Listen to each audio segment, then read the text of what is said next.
championship picture. We'll keep you up to date on that. Dr. Pepper Pick'em now with our game, West Virginia Rutgers. I have to go with West Virginia. Even though Pat White may not play very much, they will still beat Rutgers. Well, I'm going with Rutgers. Urgency, redemption. Urgency, they go to the Orange Bowl when they win it. Redemption, they haven't beaten West Virginia since 1806. I'm going with Rutgers in an upset. 1806. Yeah. I'm with Coach Schultz. I'm going to go with West Virginia at home. They're going to play with a great deal of emotion tonight. Pat White throwing the ball tonight will be a big key for the Mounties. I'm going to go with Rutgers. All right. Yeah, because their defense really giving up 12 points per game. And not only that, Pat White with the injured ankle, 15 rushing yards. I can forget it. He's not going to do it. That's good. Do it with the arm. All right, 2-2. We'll see how it goes. That game about to kick off. USC has a couple of timeouts left. They're down 13-9 to UCLA. We'll keep you up to date. Now it's time for the Big East battle. Rutgers trying to go to the BCS. Under a luminous, bright night sky here in Morgantown, West Virginia, the stars are ready to shine as the state continue to mount for the respective teams and their fans. The games continue to get even more important. Rutgers tries to win its first ever conference championship, but the Mountaineers of West Virginia don't want it to happen at their expense.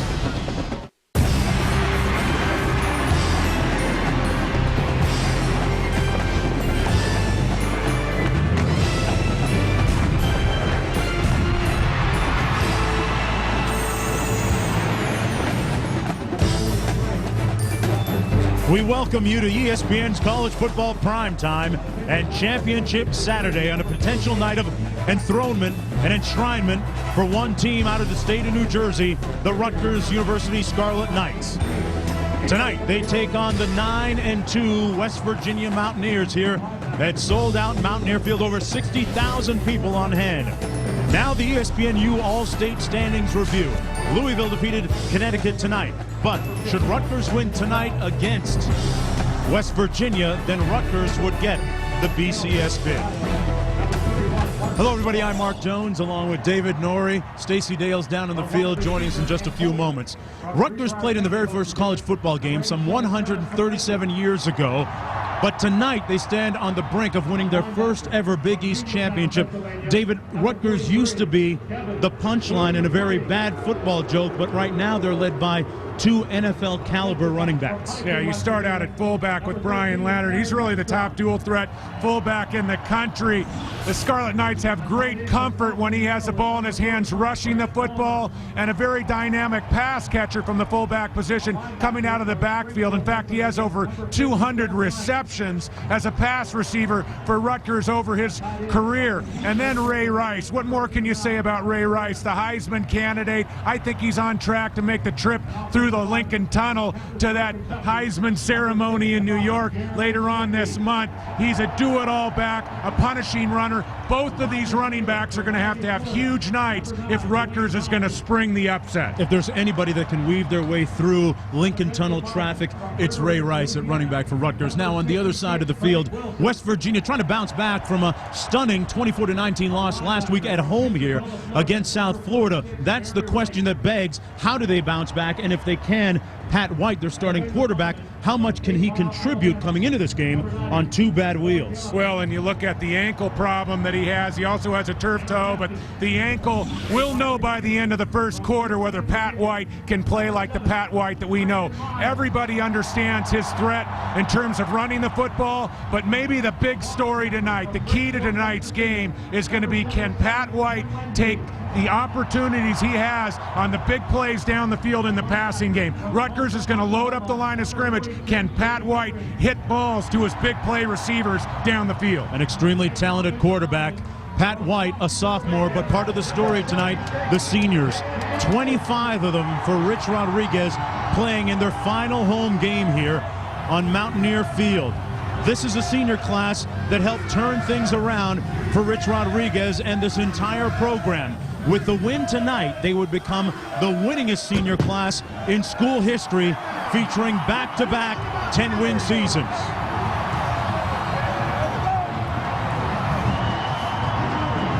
The Mountaineers standing in the way of Rutgers and a potential Big East title.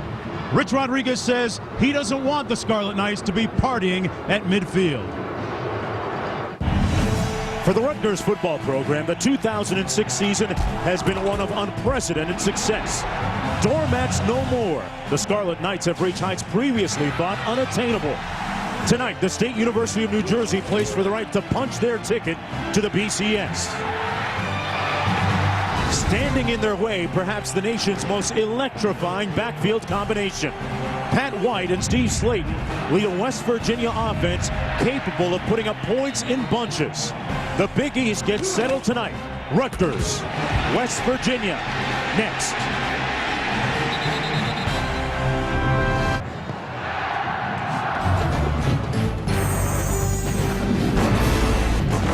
ESPN's College Football Primetime, brought to you by the Citi Premier Pass Credit Card. Rewarding, very, very, very rewarding.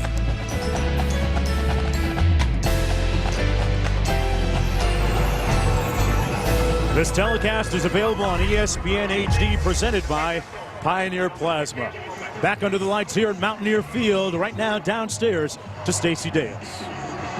Well, Mark, quarterback play will be critical for both teams in this game. West Virginia, of course, still reeling from the South Florida loss, and in that loss, critical high ankle sprain to quarterback Patrick White. He wore a walking boot earlier this week, returned to full practice on Wednesday, but Coach Rodriguez told us this week that White admitted Monday that he just couldn't cut the way he wanted to in the South Florida game. We'll see if he has the mobility that he wants and needs today, guys. And on the other side, Rutgers quarterback Mike Teal said West Virginia's defense is the most unique and perhaps toughest they've seen all season with that 3-5-3 scheme. He said you get linemen and linebackers coming at you from every direction at a very rapid pace. He knows that he has to manage this game, guys, and we'll see how it unveils tonight, Mark. Yeah, Stacey, Mike Teal and that Rutgers offense are going to have to deal with the best rush defense in the Big East Conference. A very frigid night here. The mercury continuing to plunge, 32 degrees. Not much wind down to the field, but mostly clear. No rain, although it did rain a little bit yesterday for quite some time. We are getting ready for the opening kick. West Virginia winning the opening toss. They defer to the second half. Rutgers will receive the opening kick. Rich Rodriguez in his 6th season here in West Virginia. He says there's plenty at stake still. We're playing for a January bowl game and back-to-back 10-win seasons.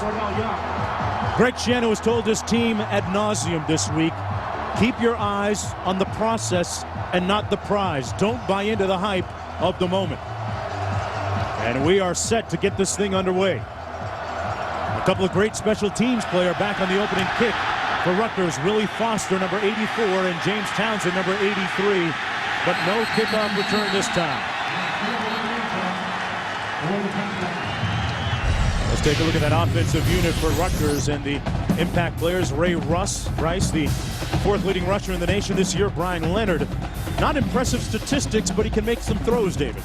Well, and you look at Mike Teal, I think he's going to be a big key in this football game. You got the two talented players in the backfield. Brian Leonard actually came into the season as a Heisman Trophy candidate in his own right, but Teal is going to have some success through the airways to give room to run for both Rice and Leonard. A big key.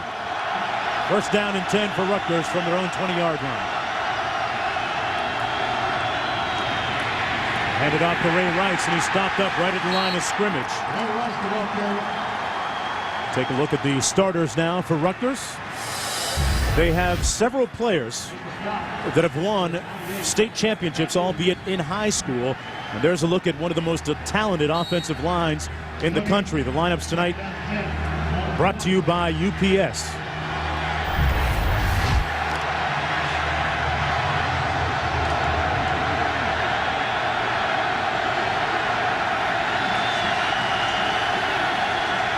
Second and 10.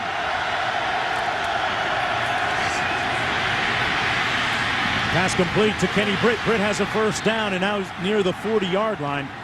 Britt coming off a great week last week in their win against Syracuse. He caught the first 2 touchdowns of his young career and a nice pickup of 19 yards. And Teal is going to have to make those kinds of throws throughout the night. West Virginia's defense, one of the top 10 defenses in the country against the run, only giving up in the neighborhood of 79 yards per game. Teal's going to have to be efficient. The game isn't on his shoulders, but he's going to have success to keep things loose for the running game. First down and 10 out near the 40-yard line. They hand it off to Young, and Young breaks one down to the 46-yard line. Cordell Young, not Ray Rice that time, with another first down. And the score just coming in after that 50-yard gain. UCLA has just defeated USC, so that, David, throws the entire BCS picture into a state of upheaval. The final score in that, 13-9, as the Bruins break the losing streak against USC. That's going to set off a celebration in Ann Arbor as well as down in Gainesville, and be very interesting to see tomorrow which one of those two teams will advance to play Ohio State. Mike Teal to pass, throws a nice ball complete to Underwood, and Underwood picks up another Rutgers first down deep into Mountaineer territory at the 16-yard line. Underwood, the 6'2 sophomore. Here's a look at the defensive unit that's going to try and slow down Rutgers. 25 seniors playing their final home game, and there's 4 of them right there. Young, Boo McLeay, the team's leading tackler, a couple of guys to watch, Jay Henry, an academic All-American, and Eric Wicks, who had a pick last week. And McLeay and Wicks are going to have big games for West Virginia. They're the playmakers.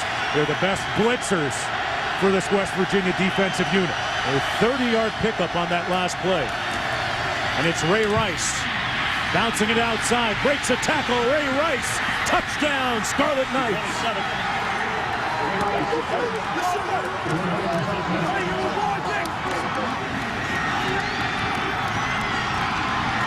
An impressive opening salvo fired by Rutgers.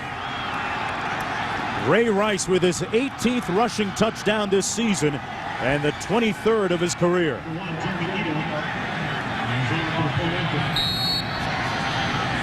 Much like last week in their bounce-back victory at home against Syracuse, Rutgers comes out and looks impressive on their opening drive.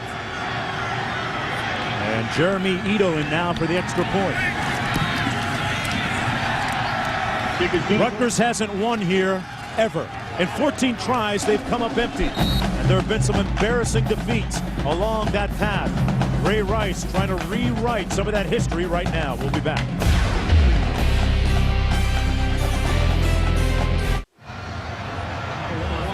Rutgers on their opening series of the ball game goes 5 plays, 80 yards, 2:10 on the clock. And Ray Rice, good thing he's not a history major, because the history not good for Rutgers. They've won 11, lost 11 straight times against West Virginia. Overall, 14 times in a row here at Mountaineer Field. They've never won here. Yeah, last 6 trips to West Virginia, Rutgers has lost by an average of 42 points. The last 6 times they came in here to play the Mountaineers. Tough for Rutgers to be overconfident coming into this game, but what a first drive they put together. To see how well West Virginia absorbs that opening blow. Rivers on the kickoff return. And Von River is going to be brought down at the 20-yard line. Big news back in Los Angeles, and we go back to the studio for more. Reese? All right, Mark, Taco Bell studio update. This is it. USC down to UCLA. John David Booty with the desperation heave. And with that, the Trojans clinch a Rose Bowl berth. That's not what they wanted. Champions of the Pac-10, but they will not play for the national title. UCLA knocks off USC 13-9. Now the door is open for Florida and Michigan. Yeah, Reese, it really is wide open. Pat White in at quarterback. Pat White playing. Actually, we have a new quarterback in the ballgame. Pat White unable to go.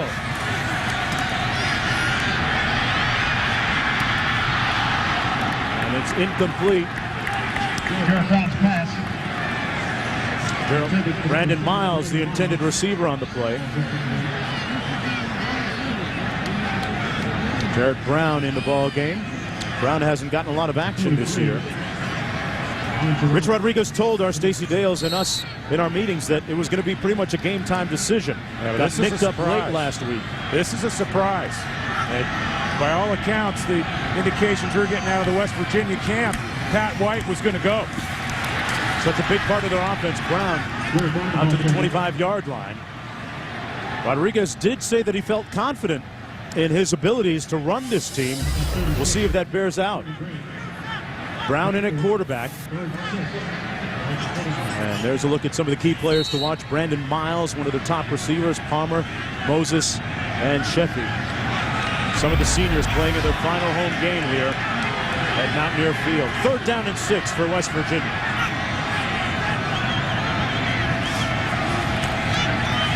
Brown working out of the shotgun. Well, he looked like Pat White on that play. Brown out to the 36-yard line, getting the 1st down. Picked up 11 yards, and here's a look at some of the players on Rutgers' defensive unit that have won high school titles. Beckford and Meekins. Meekins a key guy inside. Rankert, Thompson, a couple of clutch linebackers, Geralt, Green, and McCourtney. 1st down and 10. Nose of the ball just inside the 35-yard line. Brown working out of the shotgun. Hands it off to Slayton, and Slayton picks up another 1st down at the 47-yard line. Got a nice block from Owen Schmidt, who is a punishing blocker from his fullback spot. Well, talked about the health of Pat White, and obviously he didn't get the start, but the health of Owen Schmidt has been a big story as well, and he lends a lot of physical ability to this offensive line up front. A great lead blocker, and Jarrett Brown looking pretty impressive from that quarterback spot on the opening drive. 1st down and 10. Brown hands it off to Slayton. Slayton stopped up at the 46-yard line, and Steve Slayton came into this game the number 2 rusher in the country, but last week held to just 43 yards against South Florida. Stop on the play made by Westerman. South Florida in that football game played a lot of zero coverage, and the zero coverage man-to-man across the field, no help with a free safety. South Florida was able to get numbers up on the line of scrimmage. Only 60 yards combined between White and Slayton running the football in that game. 2nd down and 9 coming up for West Virginia. Empty backfield. And Brown tries to get to the edge. Puts his hat down, is pushed out of bounds at the 48-yard line, about 6 yards short of the 1st down. Jason McCourty making the stop on the play. There he is, number 25, the 5'11" sophomore. He made one of the biggest plays of the season for Rutgers against South Florida earlier this year, knocking down a pass in the end zone to save Rutgers from overtime. They won that game 22-20. 3rd and 7 coming up.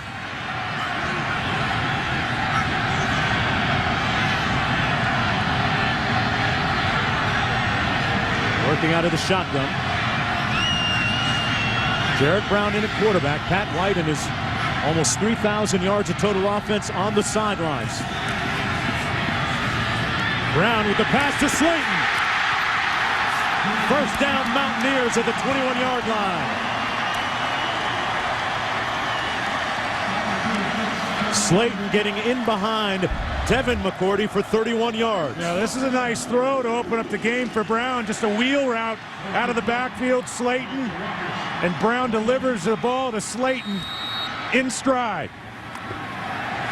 Boy, Jarrett Brown really showed a deft touch on that pass.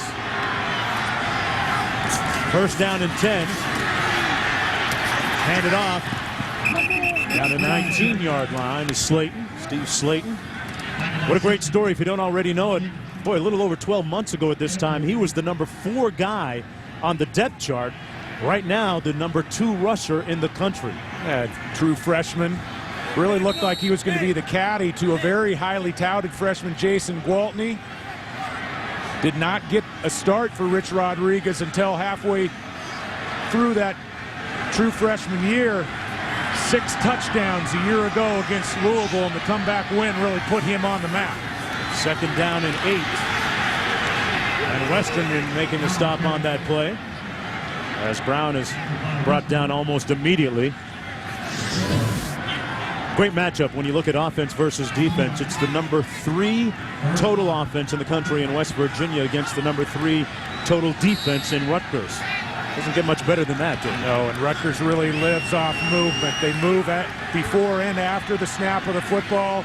Not a big defensive unit, but they rely on their blitzing and the ability to get numbers up on the line of scrimmage to stop the run. 10th play of the drive, Brown, and it's dropped incomplete over the middle at the 9-yard line, intended for Raynaud, and Geralt broke that up. Boy, Geralt and Courtney Green, a couple of talented safeties, big hitters as well. A 4th down coming up, and Pat McAfee coming in to attempt a field goal for the Mountaineers. This try going to come from just inside the 30-yard line, making it about a 38-yarder. McAfee on the season, 12 of 15, his longest 51.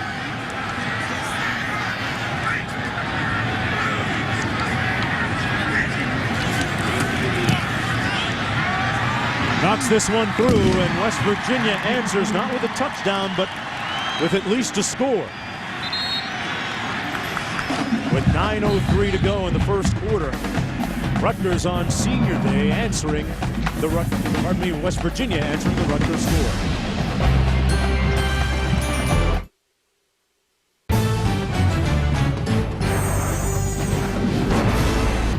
ESPN's College Football Primetime, brought to you by Mercedes-Benz, located on the web at MBUSA.com, and Berkwood.net, the ultimate college football fan site. Chilly night here in Morgantown, West Virginia. Rutgers about to get the ball once again on their last drive. They're opening one of the ball game. Kenny Britt with a nice catch. No, it wasn't Ray Rice. It was Cordell Young, number 8 on this run. An impressive one, and then into the end zone they went behind a nice catch from Underwood, and then Ray Rice capping off that drive.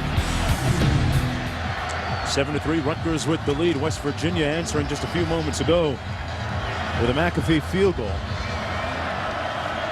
Rutgers hasn't won here ever. 14 consecutive times they've tried, 14 times they failed. This is Young taking a knee in the end zone. And Rutgers is going to start off on its own 20-yard line. Mike Teal, just a sophomore, David. Let's talk about him just a little bit. Just a sophomore. Threw 4 picks in that loss against Cincinnati, but bounced back nicely against Syracuse in their last game. Well, and he came off a season a year ago where he averaged an interception for every 10 attempts, and part of the offseason work was to get Mike Teal better as a decision maker. He's made big strides for Greg Schiano in those departments, but you know, he has got to put together a game very unlike the Cincinnati game tonight. This is Leonard. Brian Leonard met at about the 23-yard line by Eric Wicks. Teal, as a starter, going back to his high school days, is 35-2 as a starting quarterback. He was 23-0 at Don Bosco in New Jersey.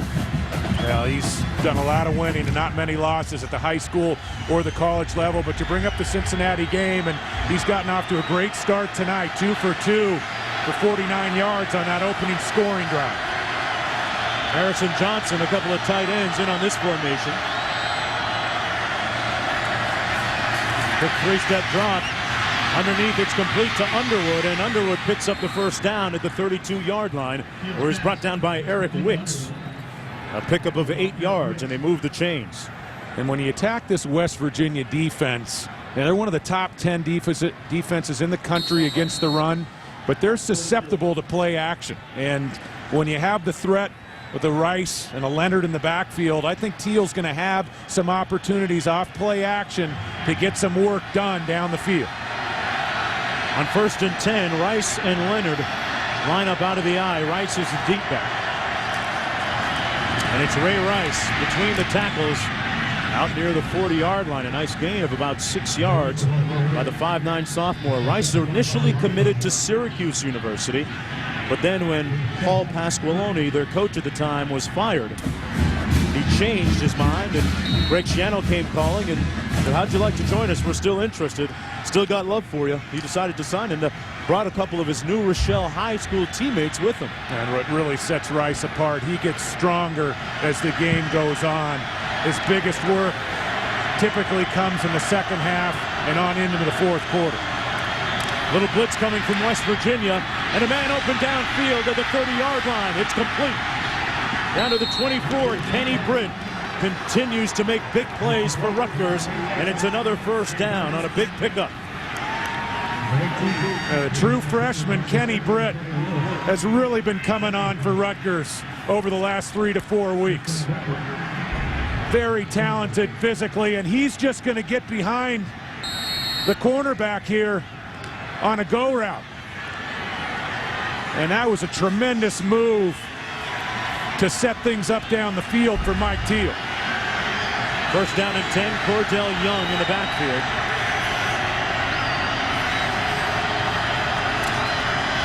Young on the toss. Young hit hard at the 18-yard line.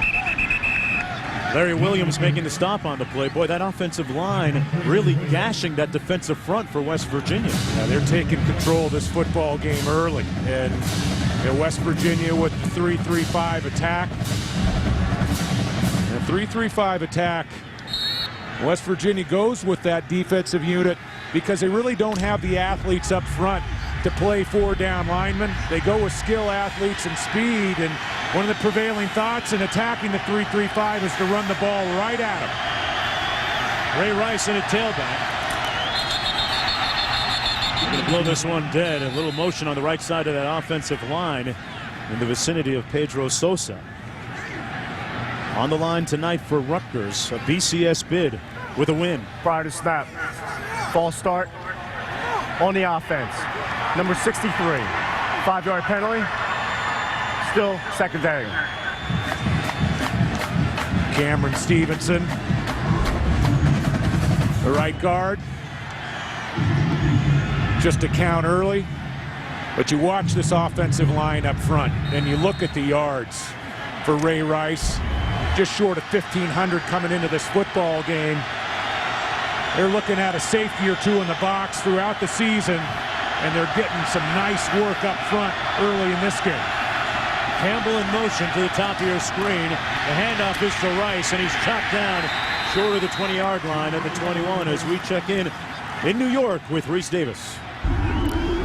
All right, Mark, Florida and Arkansas in the SEC championship game after a Chris Leak interception. How about Darren McFadden, his 3rd touchdown pass of the season to Felix Jones? And here come the Hogs, down just by 3.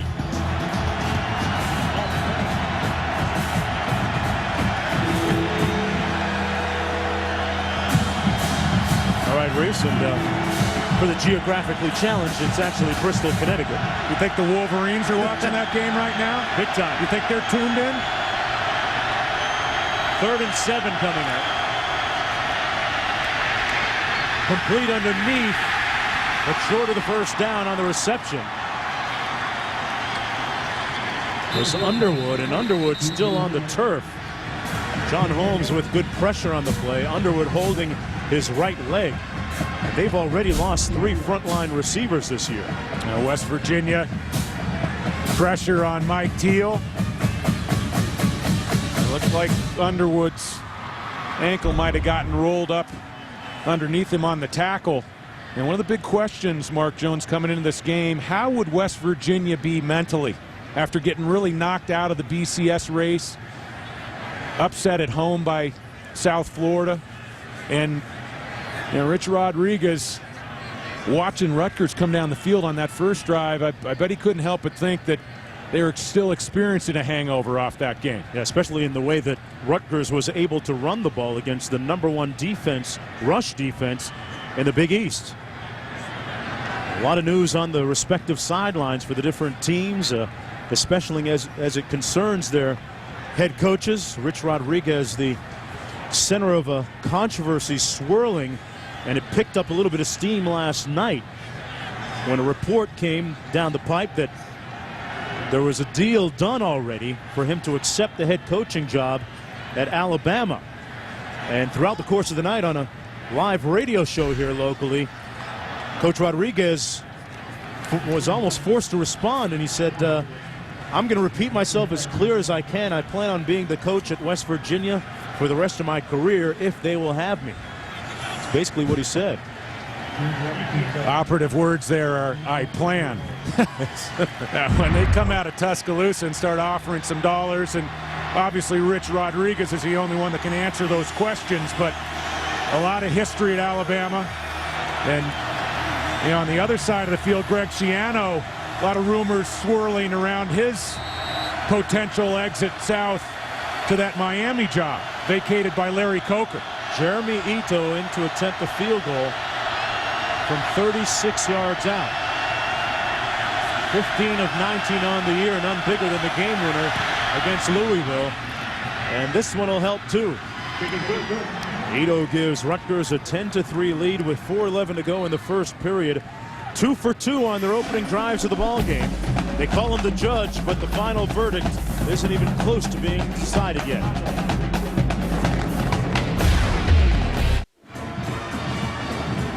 Welcome back, everyone, under the lights at Mountaineer Field here in Morgantown, West Virginia. I'm Mark Jones, along with David Norrie and Stacey Dales. Rutgers looking to end years and years of misery. With the win tonight, they will become the Big East champions and get the subsequent BCS bid. There's a lot of speculation that it could be the Orange Bowl. Well, the BCS slots are going to be jumbled after what happened out in Pasadena earlier today. Looks like USC will be headed to the Rose Bowl. Back deep, it's Rivers and Renaud. And Renaud trips up at the 25-yard line. Hey, Stacey, what's up with Pat White? Well, Mark, I just made eye contact with Pat White, and I verbalized to him, can you go? How's your ankle? And he just shook his head no. Not good circumstances for this West Virginia team. Rodriguez told me, Coach Rodriguez told me before the game, we've got to have a running quarterback in our offense, and clearly White is not equipped to do that, Mark. It's ironic that years ago, this was mostly a passing offense, the way they ran things. When Pat White emerged, it became more of a running offense. And right now, this offense belongs to Jarrett Brown, 6'3", 220-pound redshirt freshman.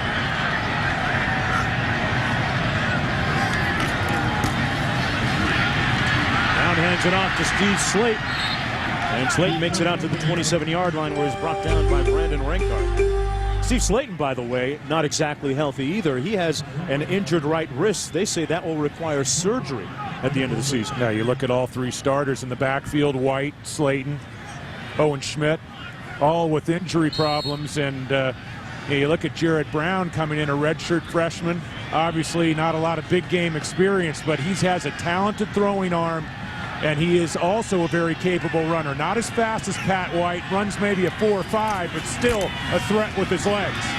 Here's Steve Slayton, brought down at the line of scrimmage, may have even lost a yard at the 26-yard line. Steve Slayton last week against South Florida held to just 43 yards, and he was of the opinion that ultimately he was going to break one. It never really did happen, but South Florida a little bit different than Rutgers. The feeling is South Florida might have more speed than any other defense in this conference. I don't think Rutgers is going to be able to play with as heavy dose a man-to-man coverage. They're not going to be able to take chances. West Virginia has too many athletes on the outside that can hurt you in the passing game. 3rd and long, a passing situation for Brown.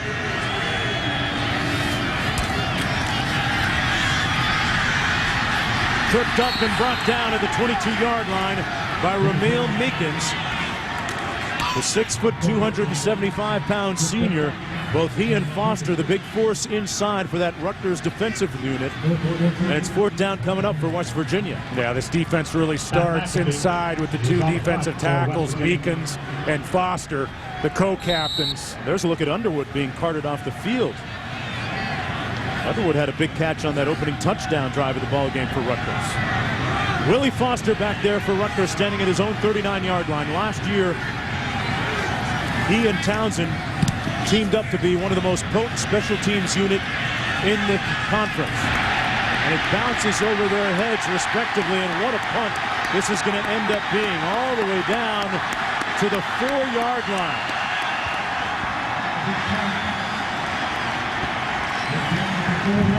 McAfee with a great punt. Well, is it Monday yet? Two teams try to keep pace in a wide-open NFC wildcard race. Steve Smith and the Carolina Panthers, Brian Westbrook in Philadelphia on other opposite sides. Monday Night Football on ESPN at 8:30 Eastern. Also available in high definition on ESPN HD and Spanish on ESPN Deportes. A 75-yard punt, a lot of it on the roll from McAfee.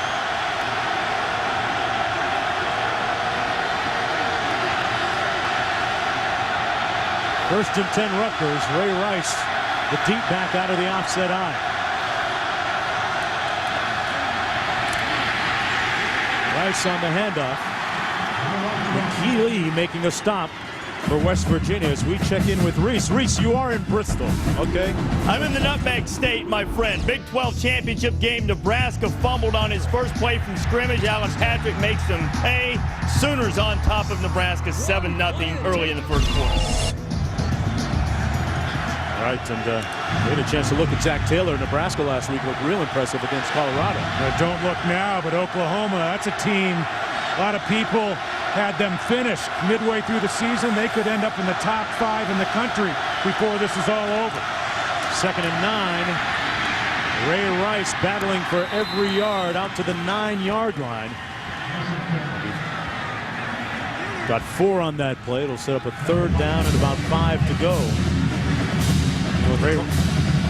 Sorry, Mark, with the clock ticking down here.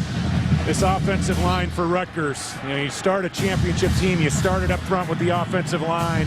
I was very impressed with the way the Scarlet Knights played up front in this first quarter. That's the end of the first 15 minutes of play. The first quarter in the books.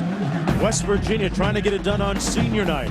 Greg Schiano's team trying to win their first ever Big East Conference Championship. Back with more right after this.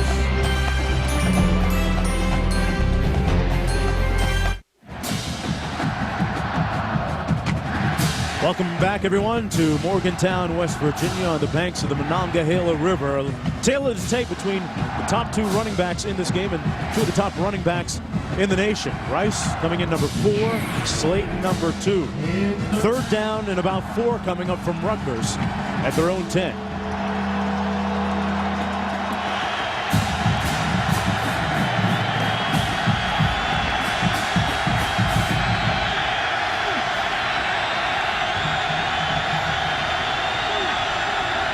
Britt in motion.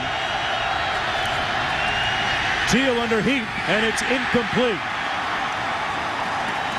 Intended for James Townsend, but big pressure coming right up the middle from Kevin Boo McLeod. And with this 3-3-5 defense for the Mountaineers, what it does is it gives you the ability to bring pressure from many different angles and different spots on the field. Big chore. Looked like that pass attempt from Mike Teal might have hit the umpire. Joe Radigan now punting. One of the top punters in the nation, the top punter in the Big East, from his own end zone. A line drive that comes down at the 47, and great special teams coverage that time on Rivers as he's brought down immediately. A 43-yard punt, nothing on the return. We check in with this 30-30 update with Reese Davis. All right, Mark, the story of the day up to this point in college football, UCLA knocks off USC 13-9 and knocked the Trojans out of the national championship game. Carl Durrell getting his first victory over SC. A highly anticipated debut of Ohio State's Greg Oden came against Valpo, and the big freshman turned in a double-double. Sports Center after the game, ESPN News, always on your television set. All right, Reese back here. West Virginia with good starting field position on this drive. Jarrett Brown in at quarterback. Handed off to Owen Schmidt, 6'3" junior. And Teal, that last incompletion, by the way, was his first miss of the night. Yeah, hot start for Teal, 5 for 5, 96 yards. And taking a look at that last 3rd down play for Rutgers. Sometimes the officials are more open than your receivers. And there's been a lot of talk at the pro level and the college level of moving the umpire. Brown completes the pass down to the 35-yard line. Brandon Miles with his first reception tonight, and it's a first down Mountaineers. Boy, Jarrett Brown has a little touch on his pass. Well, the line on Jarrett Brown, we talked to Coach Rodriguez earlier in the week. He's the stronger passer of the 2 quarterbacks. Doesn't scare you quite as much with his feet as a Pat White, but the ball comes out with some velocity from Jarrett Brown. First down and 10 from the Rutgers 36. Brown hands it off to Slayton. And Slayton makes it down to the 32-yard line where Green makes the stop. Courtney Green, the 6-foot sophomore for Rutgers. And one of the big challenges for the Scarlet Knights defense coming in this game is just to get adjusted to the quickness and the speed, the flat-out speed of this West Virginia offense. No way to duplicate that on the practice field during the week. 2nd down and 6 for the Mountaineers. Brown keeps it himself and is brought down. Oh, he's still on his feet. Wow, what a play by Jared Brown. Appeared to be bottled up, but made it down to the 30 as we check in with Reese Davis in this in-game update. Mark, an unbelievable turn of events in Atlanta. Florida once up 17-0 on Arkansas. Antoine Robinson picks off the shovel pass from Chris Leak. 2nd interception Leak is thrown in the 2nd half. The Hogs are up by 4. Wow. Wow. We're really gonna have to take some inventory if Arkansas wins that. Can you say Big Ten rematch? 3rd and 4 coming up for the Mountaineers. Brown, incomplete, a little bit wide. Intended for Palmer out of the backfield, the fullback. 4th down coming up. They're on the fringes of field goal range. But it looks like they're going to keep the offensive unit in there with Jared Brown. Yeah, I like this call. You don't pick up a lot of field position by punting the football, especially on a punt that goes into the end zone. 4th and 4. This is an offense that's equipped to pick up a 1st down on these types of situations. Well, there's flags down on the play. Brown goes down back at the 39. The offensive linemen have not moved to this minute. They haven't moved even now. Look at that. Still holding their water. Well, that is called an on-the-line freeze, and offensive lines are taught to keep their stance. Offsides on the defense. It worked. Number 56. 5-yard penalty will result. 1st down. I played for an offensive coordinator at UCLA, a guy by the name of Homer Smith, and he was really the pioneer of that move to really display, give a picture to the officials of the discipline up front. Rich Rodriguez, a friend of Homer Smith, probably learned a little bit from my offensive coordinator back at UCLA. And Rodriguez took it to another level. This spread offense of his, Salem State, Glenville State, modified it at Clemson. 1st down and 10. Slayton trying to get to the edge and cuts it upfield, brought down at about the 22-yard line. 2nd down coming up for West Virginia, trailing right now 10-3. You know, this game, very important for West Virginia. They can't win the conference championship, but they can, with a win tonight, register back-to-back 10-win seasons and go to a January bowl game. Well, you look at the bowl implications, and they're serious. So West Virginia can get into the Gator Bowl, most likely with the win tonight. If not, they fall all the way to the Texas Bowl. 2nd down and 8. On the reverse, it's Renaud.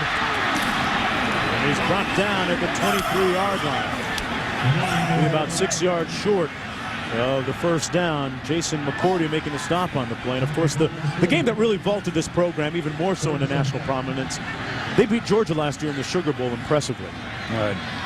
Impressively, to say the least. And Steve Slayton, over 200 yards. Broke a 3-decade-old record in the Sugar Bowl, set by Tony Dorsett. And won the Big East Conference. A lot of respect and credibility in the process.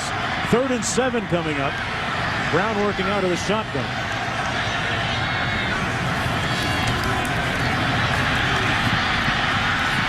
And he put it on the ground. It's loose. And the Mountaineers appear to have recovered the fumble. It was knocked loose by Ramil Meekins. Boy, Meekins and Foster inside wreaking havoc. And David, that's one thing we haven't talked about is the quickness of that defensive front of Rutgers. Well, they're undersized. They talked to Greg Schiano this week. He said, we not only move, but we have to move after the snap. We don't have the size to engage with big offensive linemen, but they've got a lot of skilled athletes that bring pressure up front, and it starts with the co-captains at the tackle positions. McAfee going to attempt this field goal from about 48 yards out. And it comes up about a yard or so short. So they come up empty on that drive and still trail by 7 points. McAfee with a strong leg came into this game 12 of 15 on the season. We'll be back with more after this.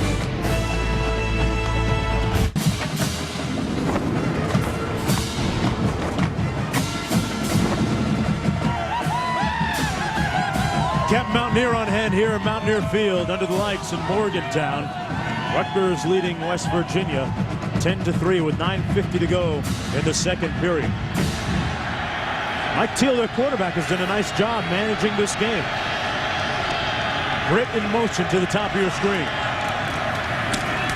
Quick flip to Rice, and he's brought down at about the 32-yard line by Reed Williams. It's interesting you talk about Ray Rice, all the attention that he's gotten, and it's actually Brian Leonard who was garnering more of the attention prior to Rice's arrival, but the two of them have kind of embraced each other, and there's healthy competition between them, and Leonard looks at Rice as his protege now. It's a great story. Second down and 9.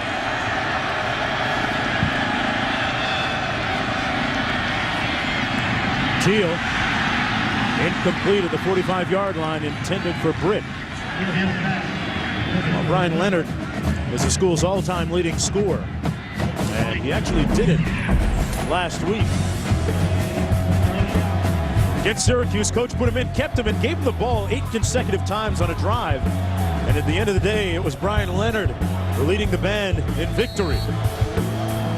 He's not a selfish guy, but Schiano made sure to keep him in the ball game. Wasn't going to let him out.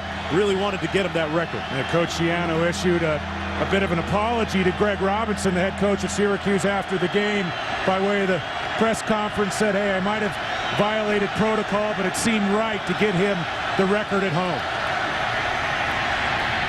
Teal in the pocket, fires a dart complete at midfield to Tim Brown.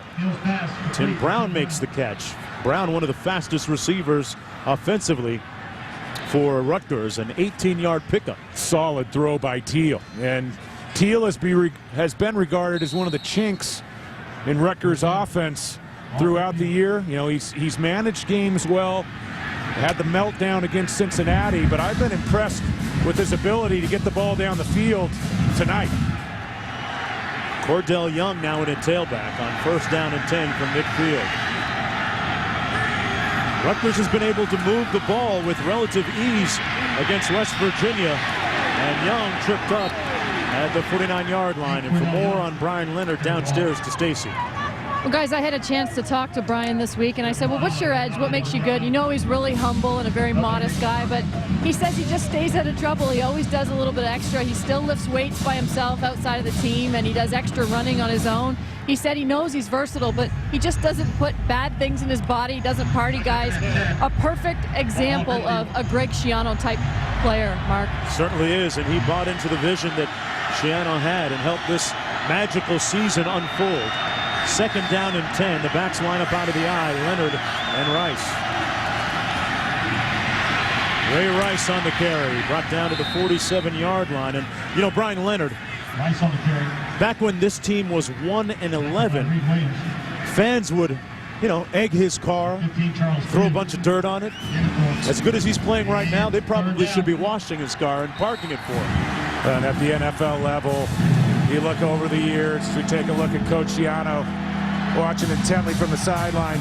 And players like Tom Rathman for the 49ers, Daryl Johnson with the Dallas Cowboys, Rob Conrad with the Dolphins. Always a spot for a fullback at the next level that can run the football and catch the ball as well as Leonard can out of the backfield. Looking at a 3rd down and 6, and Teal steps back and calls a timeout. We'll take one right along with them. Mike Teal dealing a nice set of cards right now. Back with more after this.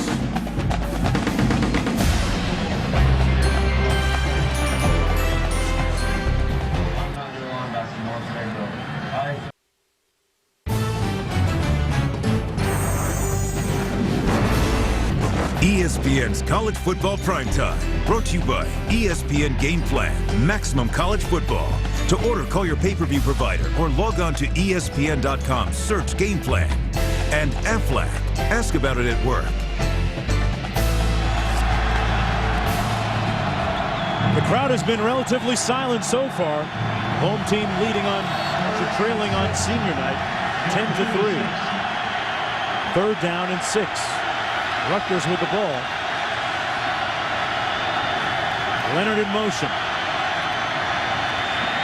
Teal incomplete at the 30-yard line. It was intended for his tight end, Clark Harris. One of the team's leading receivers hasn't caught a ball tonight. And it's 4th down coming up. Yeah, Harris, one of the top tight ends in the country.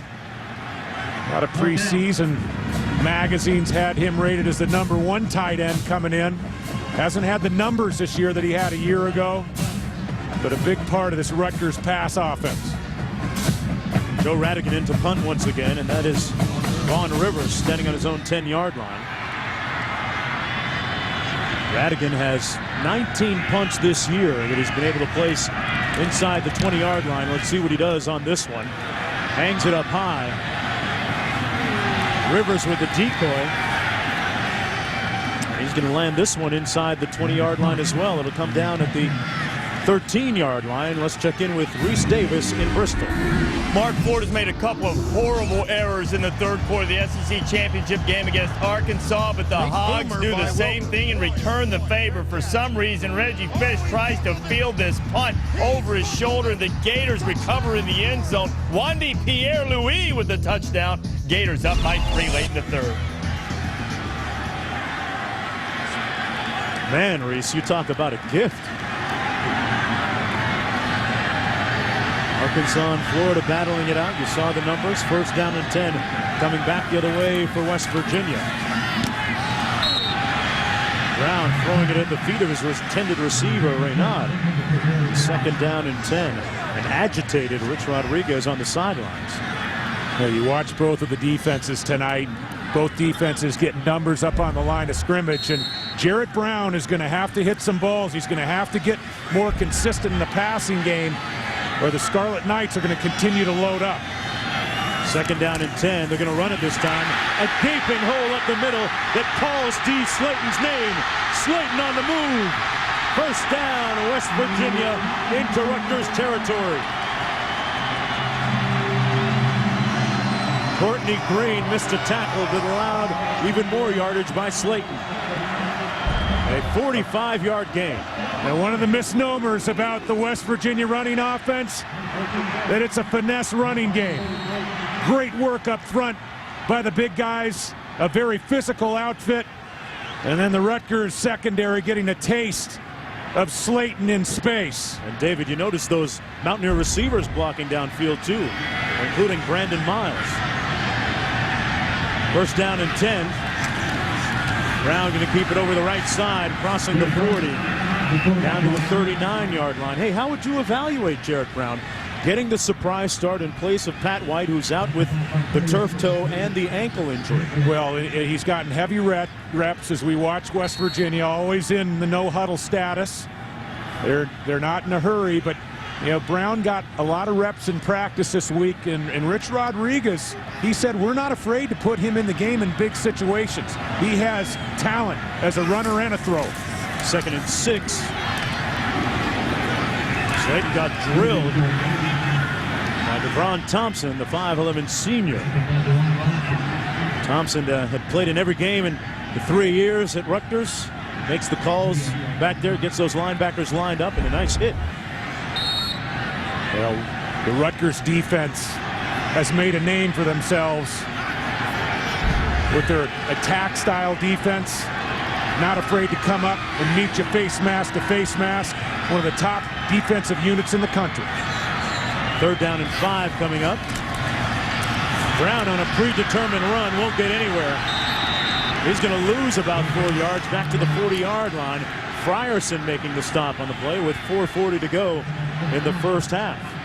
The Rutgers, when they saw Pat White out of the game on the opening series of this football game, their defensive game plan changed.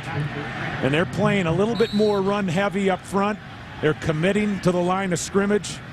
And they're going to make Jarrett Brown prove to them that he can hit balls down the field and make some big plays to the wide receiver group outside.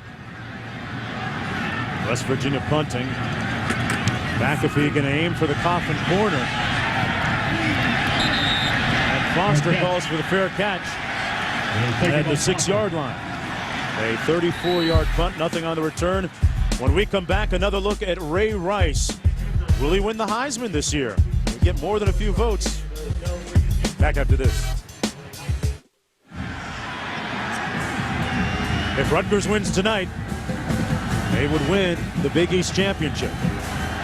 Look at the total yards so far, outgaining West Virginia. And surprisingly, a lot of those yards coming on the ground. Ray Rice, I said he'd get some Heisman votes. I just didn't say they'd be first place votes. Of course, Troy Smith is out there from Ohio State, but certainly it would set the table for next year and his campaign. Fumble! And Rice saving it for Rutgers back at the 4-yard line. That might be one of the biggest plays that Rutgers will get from Ray Rice this season. I mean, Rutgers with the BCS game on the line. Watch the play he makes covering the football. Great reaction, beating Antonio Lewis, the cornerback, to the football. They lost a couple of yards at 2nd down and 12 coming. Fans making a little bit of noise for one of the few times tonight. It's senior night, 25 of them playing their final home game. Ray Rice got about 3 brought down by McLeod. Reese, tell us what's up with Oklahoma and Nebraska. Well, Mark, for the second time tonight, the Sooners have scored on a one-play drive. This time, Paul Thompson finding Malcolm Kelly and laying it out there beautifully for the touchdown. Sooner defense has been strong, 14-0. First quarter about to come to an end on ABC. I'm telling you, I would not want to line up against the Sooners in a BCS game. That team is rolling about as well as any team in the country right now. Whatever happened to Red Bomar, huh? Remember all the doom they predicted after he left? Thompson has done a super job coming in at quarterback for the Sooners. 3rd and 9, Young. Brought down short of the first down at the 13. 4th down coming up. And Rutgers will have to punt. West Virginia calls a timeout, trying to manage the clock a little bit and get every available second to try and put some points on the board before the end of the half with 2:12 to go. That's a nice move by Rich Rodriguez. Both teams with a couple of timeouts remaining. Mountaineers figure to get the ball near midfield. Luciano going to try and press the right buttons, and his counterpart can try and do the same. We'll be back after this. West Virginia University is a special place. West Virginians are different. They're kind, respectful. We have a best-kept secret. Excellence here is expected, valued, honored, and recognized. You can do anything that you want at WVU. It will not only introduce you to the world, it will introduce you to yourself. It's definitely a unique experience. There's a lot of opportunities here. It's a place where dreams can come true. How do you become a best-selling author, successful business owner, star chef, and make cool friends? It all starts at Rutgers, New Jersey State University. From the classics to the cutting edge, wherever life takes you, Rutgers is your foundation for success. This is better than what you cooked in college. See what Rutgers does for you? Rutgers, the State University of New Jersey. Teaching, exploring, leading with a passion. 4th and 5, number 30 right there with his back to our camera. Joe Radigan going to punt for the 3rd time tonight. Vaughn Rivers standing at his own 40-yard line. West Virginia should get good field position out of this.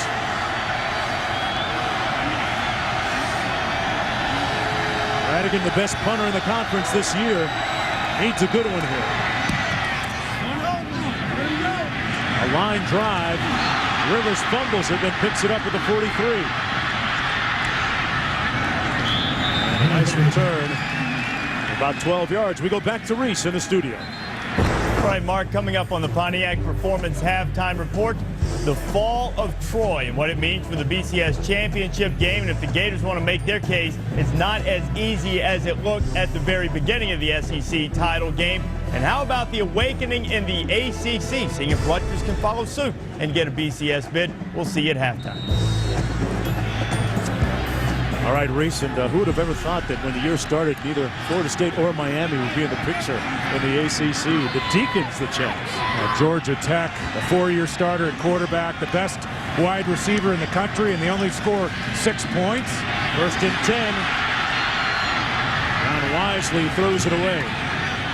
2nd down coming up, stops the clock with 1:38 to go. 2 timeouts remaining for each team. Well, now here's tonight's Aflac trivia question. Patrick White leads all NCAA quarterbacks this season with 17 rushing touchdowns.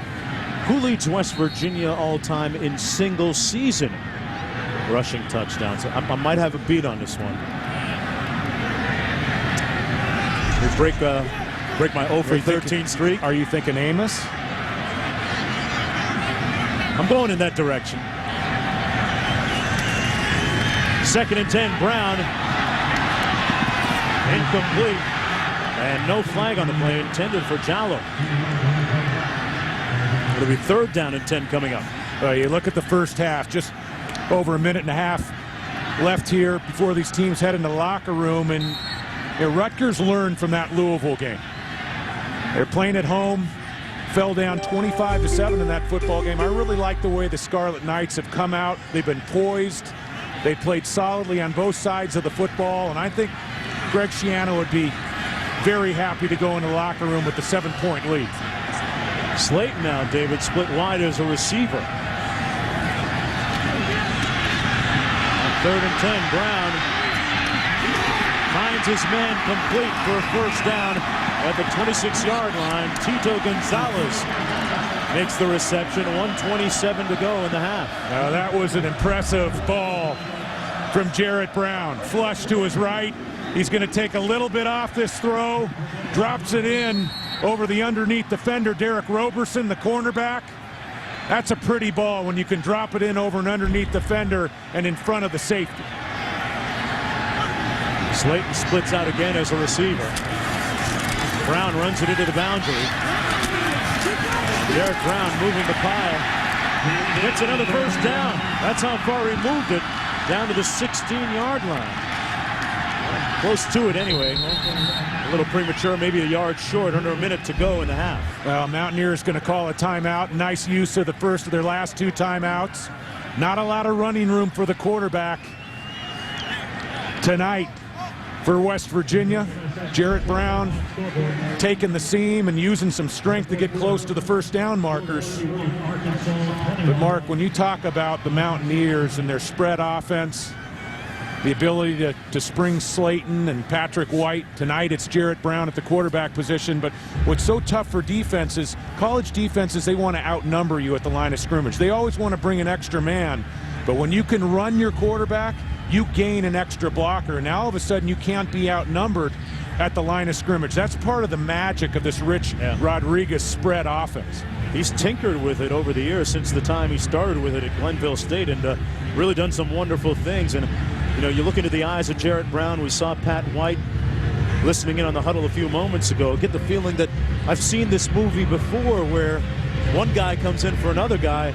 As it pertains to West Virginia, Adam Bednarik was a starting quarterback a little over 12 months ago, gave way to Pat White in his subsequent rise. I'm not saying that this is a Wally Pipp story in the making now, but hey, who knows with Brown, the way he came out, especially on that opening drive. 2nd down and 1 coming up now for West Virginia from the 17-yard line.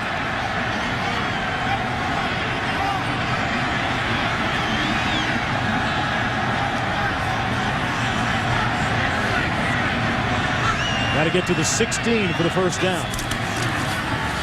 Slayton, short of the 1st down. Might have just gotten back to the line of scrimmage. Jason McCourty making the stop on the play.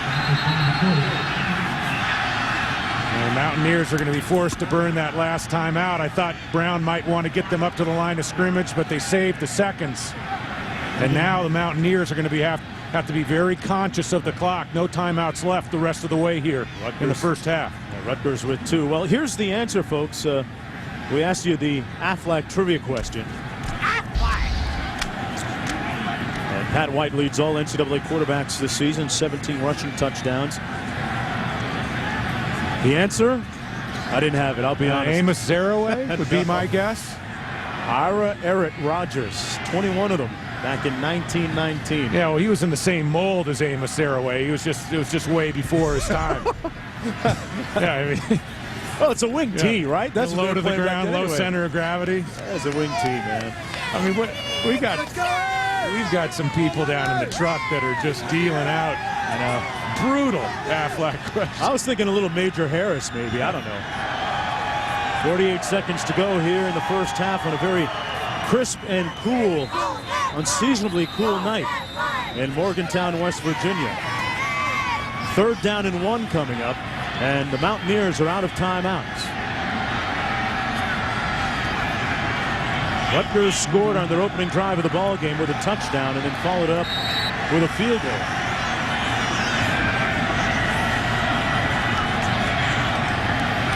Third and short. Brown going to run it.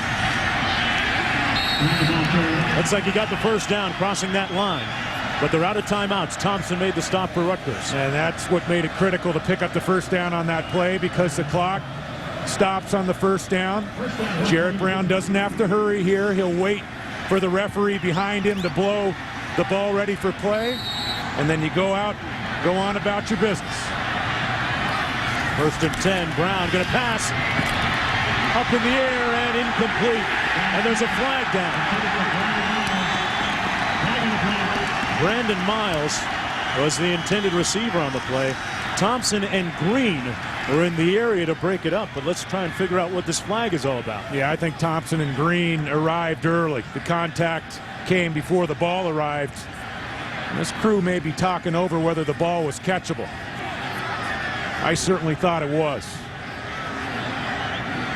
Either that or it didn't appear to be tipped at the line of scrimmage. No, they might be talking about a deflection, but we didn't see a deflection with the naked eye. There's no flag. The ball was tipped. There's no pass interference. 2nd down. Well, Jarrett Brown delivering the ball. Yeah, the ball was tipped. I'd say it was tipped. Yeah, Devon Thompson got it. I mean, you can't call a tip on that play. The contact came before the ball arrived. It was tipped by both the defender and Miles. 2nd and 10 now for Brown. And he's sacked back at the 15-yard line by Ramil Meekins. West Virginia's got to hurry here. Yeah, they don't have any timeouts remaining. The clock running. That was one of the toughest calls I've seen, to pick up the flag on that pass interference call. It sure was, and Brown spikes it to stop the clock. With 17 seconds to go, Devon Thompson tipped the ball. I mean, when you call a deflection, it's a deflection, between the quarterback and the receiver. This ball is deflected right as the ball arrives. And the contact came from behind by Green. I don't think you pick up the flag in that situation. That's a tough break for West Virginia. McAfee in now to attempt the field goal from 32 yards out. He's already hit one tonight from 38. And Rutgers is going to try and put him on ice. And timeout. Won't be too difficult Rutgers. with a 30-degree temperature down in the field. And getting cooler by the moment. Mark Jones, David Norrie, and Stacey Dales down to the field. 17 seconds to go in the first half. Rutgers has led the entire way. Rich Rodriguez's team trying to bounce back from the bitter disappointment of last week. A home loss, 24-19 against South Florida. And a lot of distractions for this West Virginia team over the course of the week. The letdown of the South Florida loss. They get knocked out of the BCS title picture. They win last week, Mark, against South Florida. Even if they don't win the Big East, I really believe that's a team that the BCS is going to be interested in. They get into a BCS game. Hey, that's what it's come to now here in Morgantown, where the locals are a little irate at the fact that, oh, we're not going to be in a BCS game. What's going on? I mean, they get spoiled pretty quickly here, yet they register back-to-back 10-win seasons. A win tonight, and they would be 10-2 on the year with a chance to go 11-2 with a bowl victory. Well, let's face it, high expectations coming into this year. Not exactly a daunting non-conference schedule. Maryland was the toughest test, and Maryland turned out to be a pretty darn good football team, but A lot of the prognosticators had West Virginia in the national title game, and that was based very strongly on the schedule strength. The Big East Conference turned out to be a lot stronger than most of the experts thought going into the year. 32-yard field goal attempt. McAfee.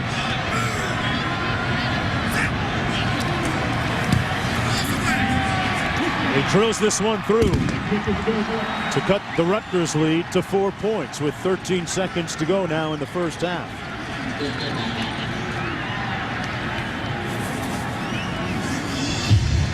Well, tomorrow night, be sure to catch the 2006 Bowl Selection Special on ESPN at 10 p.m. Eastern Time. It's also available in high definition on ESPN HD. Call your cable operator or your satellite provider today. For more information, log on to ESPN.com. Rutgers continues to be really the warm and fuzzy feel-good story in college football this year. A little more than a half away, should they hang on, of making it to a BCS Bowl. 2-9 in Shiano's first year, followed by 1-11, 5-7, 4-7. Then last year, David, the big breakthrough at 7-5, and they go to the Insight Bowl. Yeah, they turned the corner, and you look back to 2001, Greg Schiano's first year at Rutgers. West Virginia beat them here in Morgantown 80-7. The last 6 games here in Morgantown, Rutgers has lost by an average of 42 points. And I think they have gotten themselves acclimated tonight very well here. 4-point lead. They should be taking that lead into the locker room. And a lot to be decided in the second half here. Remember, West Virginia with the win, they probably get into the Gator Bowl. And Rutgers, so much more riding. They're either in a BCS game, Mark Jones, with the win tonight. They fall to the Texas Bowl if they lose. It's been a historic year for the Scarlet Knights.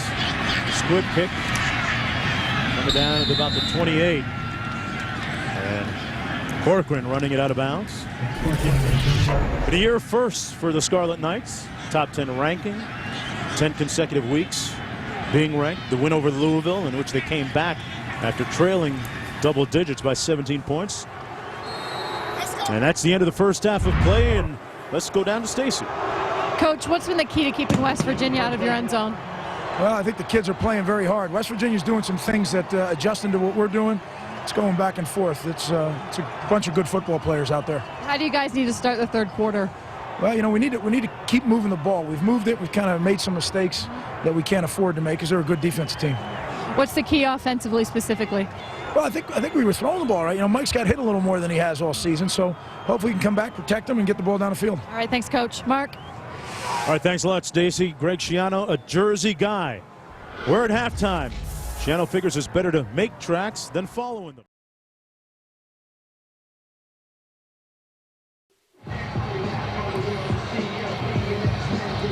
Under the lights on Mountaineer Field here on the banks of the Monongahela, West Virginia, the home team led by Rich Rodriguez facing Greg Schiano's crew, trailing right now 10-6. Rutgers with the lead. Mark Jones along with David Norrie, Stacey Dales down to the field. Cool, chilly night here in Morgantown. A surprise starter at quarterback for West Virginia. Pat White hurt with the turf toe and the ankle injury.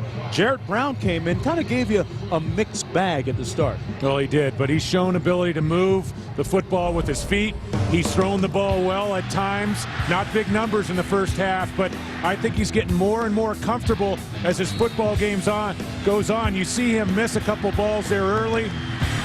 Goes about 6'5", 220 pounds, has a strong throwing arm. And Jarrett Brown is going to have success down the football field. He's going to have to hit some balls to loosen up Rutgers at the line of scrimmage. On the other side of things, Mike Teal, the Rutgers quarterback, he opened up the game 5 for 5. He's cooled off. He's only hit 1 pass since the 5 for 5 start. And so many times this year, David, people have said, make Mike Teal beat you. Well, that's what he did, at least on the opening drive. Subsequently, he has cooled off a little bit. You saw Underwood with a catch there. He has been taken off with a leg injury, not expected back. But now what do you see happening in the second half? Rutgers trying to do what they've never done before in a couple of ways. Win here, where they are 0-14 all-time at Mountaineer Field, and 2, win their first ever Big East championship. Well, both of these offenses are so good running the ball, moving the ball on the ground. I think it's going to be a matter of which quarterback can hit some plays in their passing games, which quarterbacks can take care of the football, play error-free. This looks like a football game, Mark Jones. It's going to go right down to the wire. Greg Schiano ushering in a new age of winning football at Rutgers. A couple of yards to Renaud. Renaud spins out of harm's way, and a nice return out beyond the 30-yard line. And a good start for West Virginia here in the third period, and downstairs to Stacy. Well, Mark, I just had a chance to ask Coach Rodriguez for West Virginia why no Pat White on that bad ankle. He said he's just not 100%. He didn't feel like he would be effective for us. He thought he would hurt us more than help us. And I said, well, how about Jarrett Brown? How do you find the end zone with Jarrett Brown? He said he's just got to relax. Too many jitters early, and we have to execute. Not executing, guys. Interesting. I wonder if the Big East championship was on the line in this game, whether Pat That's White a great question. That's a great question. And with the BCS bid on the line, we might have seen Pat White in this game. Slayton on first down, stopped up near the line of scrimmage as we take a look at the cogent and pertinent numbers from the first half of play here in Morgantown. West Virginia with 85 yards on the ground. Rutgers started off in their first couple of series moving the ball well on the ground, and Rutgers with the edge in total yardage. Scarlet Knights with only 28 yards total in the second quarter. West Virginia stiffened as a defense. Second down and 10 coming up for the Mountaineers.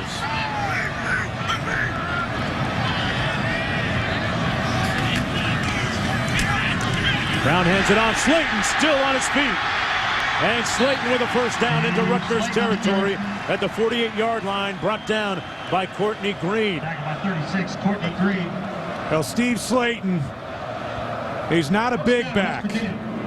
And everybody knows about his speed and his ability in space. But what a lot of people don't know is he's a very powerful runner, very physical. Won the Iron Mountaineer Award in weight training in the offseason. And he has the ability to run through tackles. Sets up a first down and 10 near midfield. Picked up 21 on that play. This is Bruce. And Bruce got back to the line of scrimmage. You know, getting back to Slayton a little bit, it was in this game last year. He had his big breakout game against Rutgers, 139 yards in all with a touchdown. That kind of set the table for what was to come for Steve Slayton. Coming into this game, the number 2 rusher in the nation. Second and 10. Brown open, has his man. Towel. Jallow with a nice move all the way down to the 2-yard line. First and goal, Mountaineers, a 48-yard pickup by Jallow on the catch. Well, Jallow was lined up in the slot on a seam route. And this is a beautiful job by Jarrett Brown to deliver this football with timing. Beats the safety, and a nice job after the catch. First and goal, the backs lining up out of the eye. Schmidt, the fullback.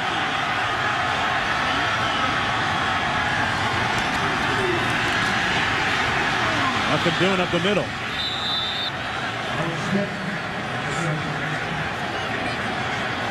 Owen Schmidt stopped up by Renkart.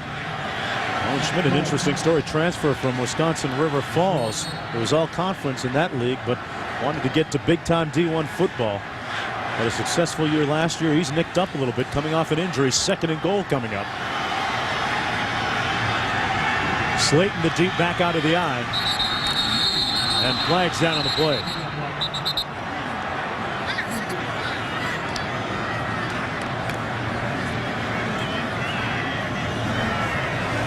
Prior to snap, false start on the offense. Number 65, 5-yard penalty, Remains second down. Now Rich Rodriguez forced to go with his backup quarterback, a redshirt freshman, and they talked about the jitters that Brown experienced in the first half. One of the dangers you run, especially down on the goal line, new quarterback, new cadence for the offensive line. You tend to pick up a couple of those 5-yarders. That was their first penalty of the night. 4 receivers in on this formation, second and goal. Brown going to keep it himself. Brown, no signal yet. They're going to mark it down short of the end zone. About 1.5 feet from the end zone. Third and goal coming up. Brown, what strikes you about him when you look at him on the hoof, 6'4", 220 pounds. And in the first half, ran through a couple tackles very impressively. Looked to me like he got pretty close to the goal line on that run. Schmidt and Slayton out of the eye. Third and goal, West Virginia. Slayton over the top. Touchdown.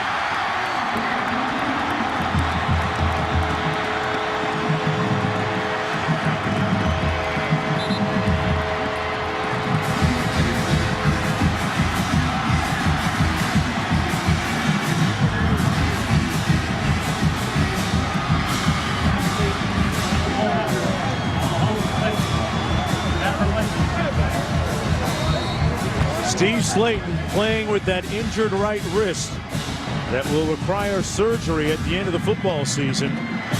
Hung on to it that time. And now with the extra point from McAfee, West Virginia now leading for the first time in this football game, 13-10, and doing it behind Jarrett Brown and Slayton, their All-American tailback. We'll be back after this. This telecast is available on ESPN HD, presented by Pioneer Plasma. The fans here with reason to cheer. Finally, home team with the lead. After that Steve Slayton 1-yard touchdown plunge. Slayton with his 15th rushing touchdown this season. See if they kick it away from Willie Foster, last year's Special Teams Player of the Year in the Big East. This one's going to be Young instead. And Young got rocked back at the 19-yard line, falling forward to the 20.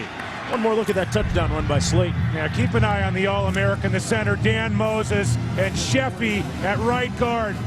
They get 2-3 yards deep into the end zone. And then the effortless leap by Slayton. What an athlete. First down and 10. Let's see how Rutgers responds. Mike Teal has done it before, but he has been cold in the latter part of the second quarter. This is Rutgers' first possession of the second half. Handed off to Ray Rice, and he got about 3 yards, brought down by Jay Henry. I think that West Virginia now a little momentum on their side after that Slayton run. Well, these offenses see defenses week in and week out just commit to the run, commit to stopping these two talented rushing offenses. And when you get a guy like Jarrett Brown coming in for Pat White, hitting some balls down the field, it loosens things up for Slayton. And I think we're going to see Mike Teal have to open it up in the passing game as well for Rutgers to create room for Rice and Leonard. They have an injured player down on the field for Rutgers. That's Jeremy Zuda, starting left tackle. There he is. That Rutgers offensive line has done a wonderful job most of the year springing loose those gaping holes for the likes of Ray Rice and Brian Leonard. Zuda's been such a key. The right tackle, Sosa at left tackle. The tackles up front for Rutgers have been such a strength. Keep an eye on Zuda. Taking a look back. And he got rolled up. Oh, you hate to see that. Zuda, one of several New Jersey kids on the roster. Greg Schiano convincing a lot of those players to eschew the likes of all time on Mountaineer Field. Rutgers, with a win tonight, will win its first ever Big East title. Let's look at some of the pertinent numbers so far. Steve Slayton with a touchdown run a few moments ago. Rutgers trying to get something going on the ground. I want to let you know, just a few moments ago, the Florida-Arkansas game going final, the Gators winning. 3rd down and 2 coming up. Little bubble screen, complete. And Britt brought down behind the line of scrimmage, short of the first down. Nice stop by Wicks and Hathaway. Now the Mountaineers are really crowding the line of scrimmage, and they play with 3 safeties in that 3-3-5 alignment. It gives you the ability to bring safeties from either side, tremendous balance, and they are pursuing the football. Only gave up 28 yards in the second quarter. They've carried that momentum here into the second half. Rivers back deep on his own 30-yard line. Radigan averaging 40 yards a punt tonight.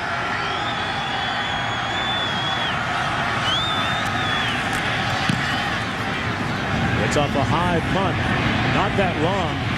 Rivers probably wishing that he hadn't called for the fair catch.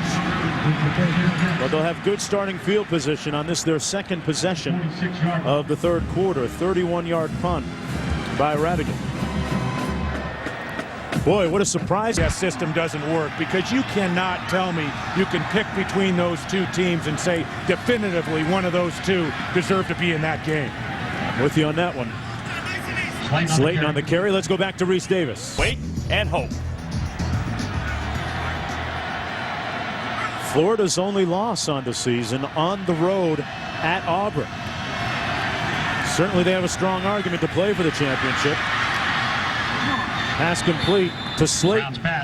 Several one-loss teams with good arguments. Well, and you look at Michigan losing by 3 points, 42-39 on the road against the #1 team in the country, Ohio State. So they have an argument that that was a quality loss. And then you talk to people down in Gainesville and they say, wait a second, why are you going to give Michigan another shot against Ohio State when we had one of the toughest schedules in the country? We had to play an additional game in that SEC championship against a team like Arkansas that was so well loaded down the stretch. That's why you got to decide it in a playoff.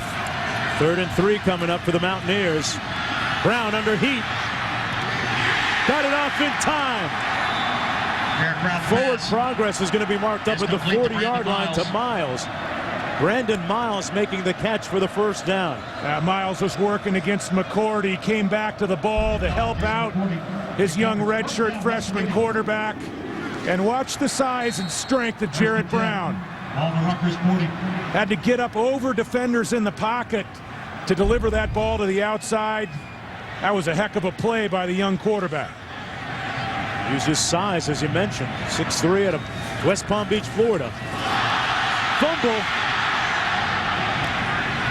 And Slayton appears to have fallen on the loose ball. The Mountaineers fortunate to recover it. Yeah, and when you play against this West Virginia team, you got to do 2 things. First of all, you have to get used to their speed in a hurry. You know, Pat White not playing tonight. Slayton, of course, a tailback. A mix-up in the backfield.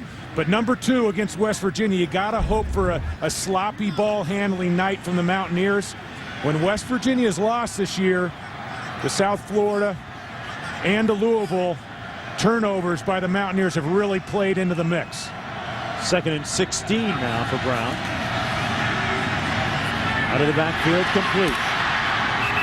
That is to Bruce, and Bruce run out of bounds at the 40-yard line. Got back to the original line of scrimmage. 10 yards to go coming up for the first for West Virginia. You mentioned this offense and the timing involved, and especially with this offense, David, there's a lot of moving parts. You introduce a new quarterback into the equation. What's your read on that? Well, it's a big load, and it's not only the timing and the execution, but there's a big load on Jarrett Brown before the snap of the football. Rich Rodriguez, a lot of the checks come down from the press box. They're constantly in the no-huddle offense. That is a lot to handle for a young quarterback in a big game. On 3rd and 10, a little heat coming from Rutgers. Brown with an alley, and then some. Brown! Touchdown! Ho! Took it downtown.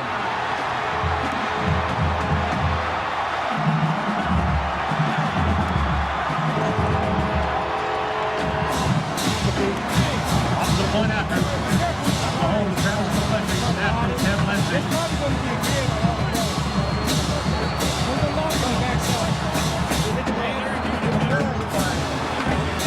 Rich Rodriguez telling his quarterback, great play. I mean, he kicked it into a different gear. Yeah, and that's a danger you run as a defense when you're playing man-to-man. The quarterback pulls down the football, and you got defenders in the secondary chasing their man-to-man responsibilities.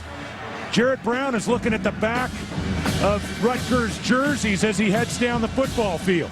They're going to review this because watch where his knee touches. Let's see whether his knee is down or whether he's out of bounds.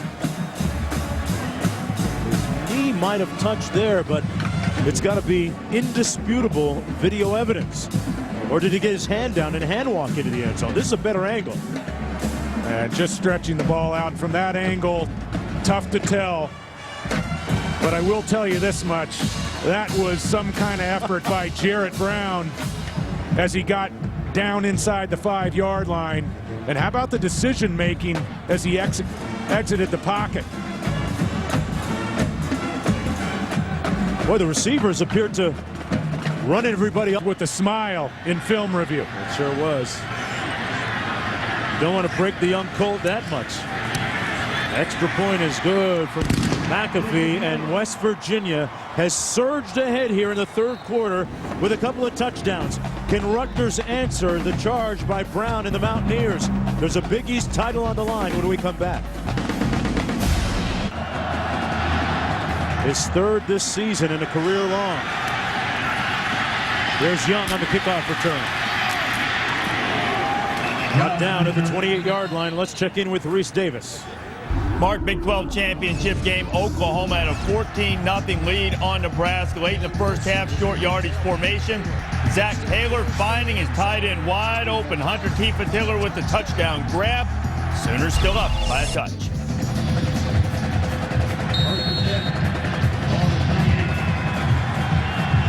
All right, Rutgers 1st and 10 from the 28-yard line, playing in arguably the biggest game in school history. If they win tonight, they would get the BCS bid. And right now, to stumble, Louisville would get the BCS bid. Louisville rooting for the Mountaineers right now. Teal trying to get it all back right here, and he has a man. Brown. Oh, he got it all. Back at you big time. Is complete to Tim Brown. 72 yards in a burst.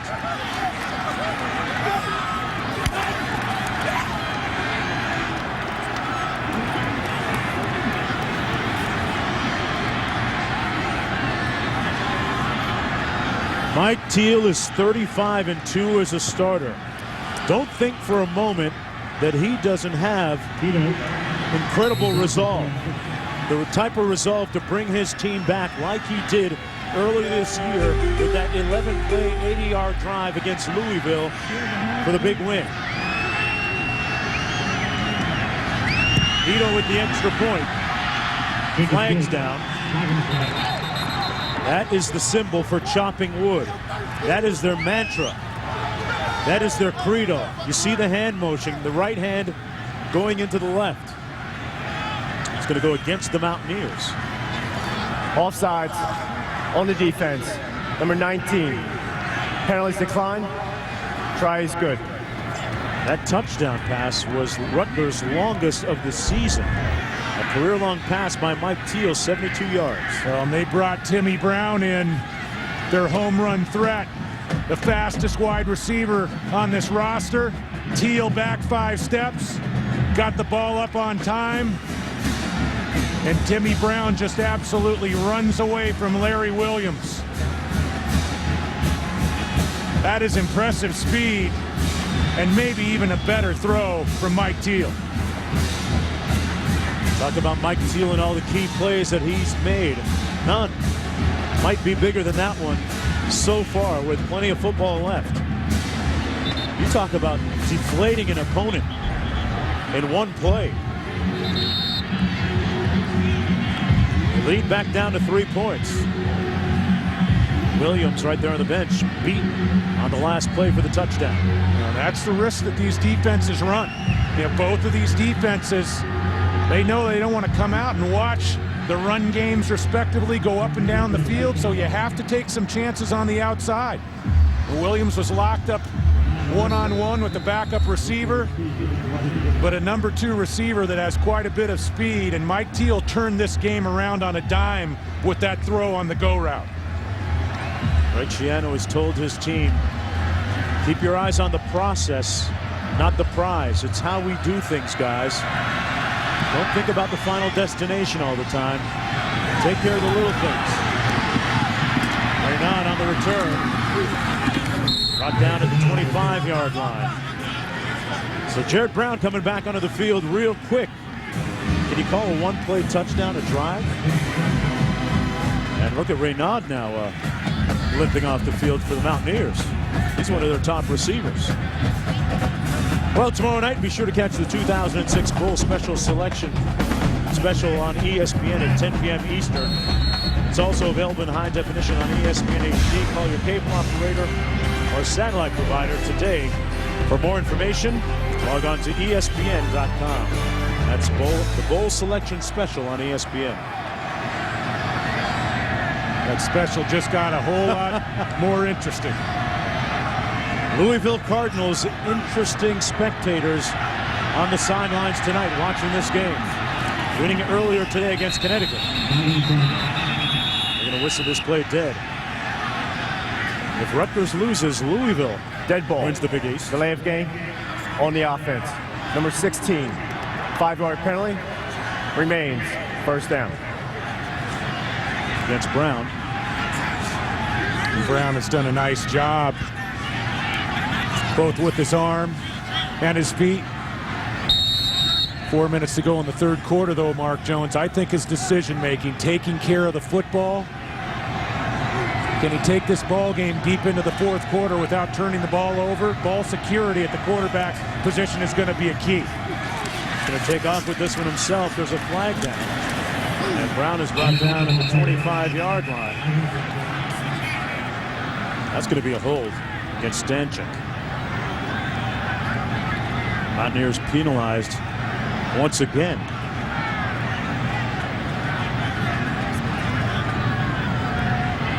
Holding on the offense. Number 62, 10-yard penalty from the previous line of scrimmage. Replay first down. Well, coming into the evening, the thought was that the winner of the game here, if Rutgers would win, they would go to the Orange Bowl. There's a look at the tie-ins after the BCS games are selected. Who goes where? The thinking was that if Rutgers lost, that they might be headed to the Texas Bowl. West Virginia with a win tonight. They play on New Year's Day, the Gator Bowl. They'd have to be delighted playing on New Year's Day. Rutgers with a bigger prize in their sights. First and 25 for the Mountaineers.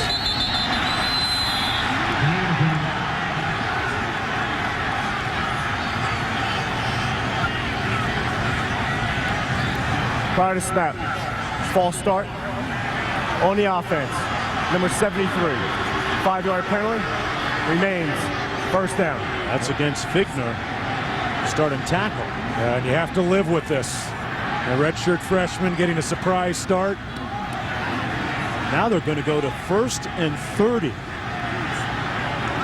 Jared Brown getting limited reps throughout the season. Got quite a bit more during the week, but execution at the line of scrimmage can be a problem when you substitute a quarterback in for an experienced guy like Pat White. You don't want to back up your first-time starter this much. He hands it off to Slayton. And Slayton runs it out to the 13-yard line where he's tackled by Thompson.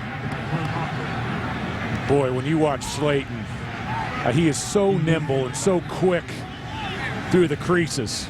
Really going to be interesting to see the way that an NFL franchise will deploy him at tailback. So gifted and so effortless the way he moves with the football. Are you going to send him off already? He's only a sophomore. Oh, I'm saying down the line. Plenty of time to get some more done at the college level. Just projecting. Here he is trying to project, and he fumbles again. They're going to whistle it down. They're going to whistle it down, and you have to come back to the original premise we made at the top of the show. Steve Slayton is playing with an injured right wrist, a wrist that is going to require surgery at the end of the season. He has had some very untimely fumbles during the course of the season. One in the Louisville. They got to look at that in the booth, don't they? You'd think. 3rd and 22. Brown down the seam, and it's complete. Tallow again with another big catch.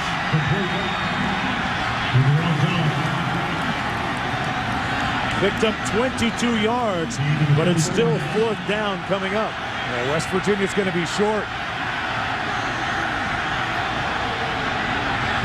Tallow tried to roll forward to pick up the yards, but couldn't. And you know, on that fumble, you can't review that fumble, Mark. New rule in the NFL. Whistle on the field, ball is loose. They can go ahead and give that ball to the defense now in the NFL with the rule change, not so at the college level. The whistle stopped that play, and Slayton definitely let go of the football before he hit the turf. Here's the punt, and Willie Foster still looking for an opportunity to make a play. Has to call for the fair catch. All the way back at the 17-yard college level. 1st down and 10.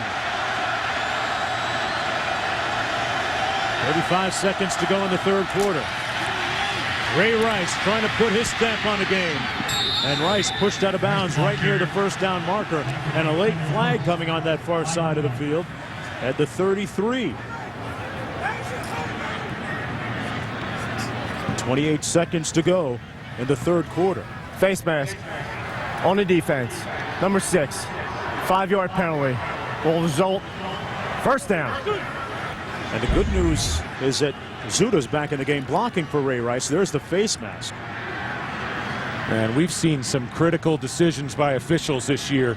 Now, this is a BCS title on the line for Rutgers. Hard to overstate how big a game this is for that program. And they just had a touchdown taken away on the fumble by Slayton. 1st down and 10.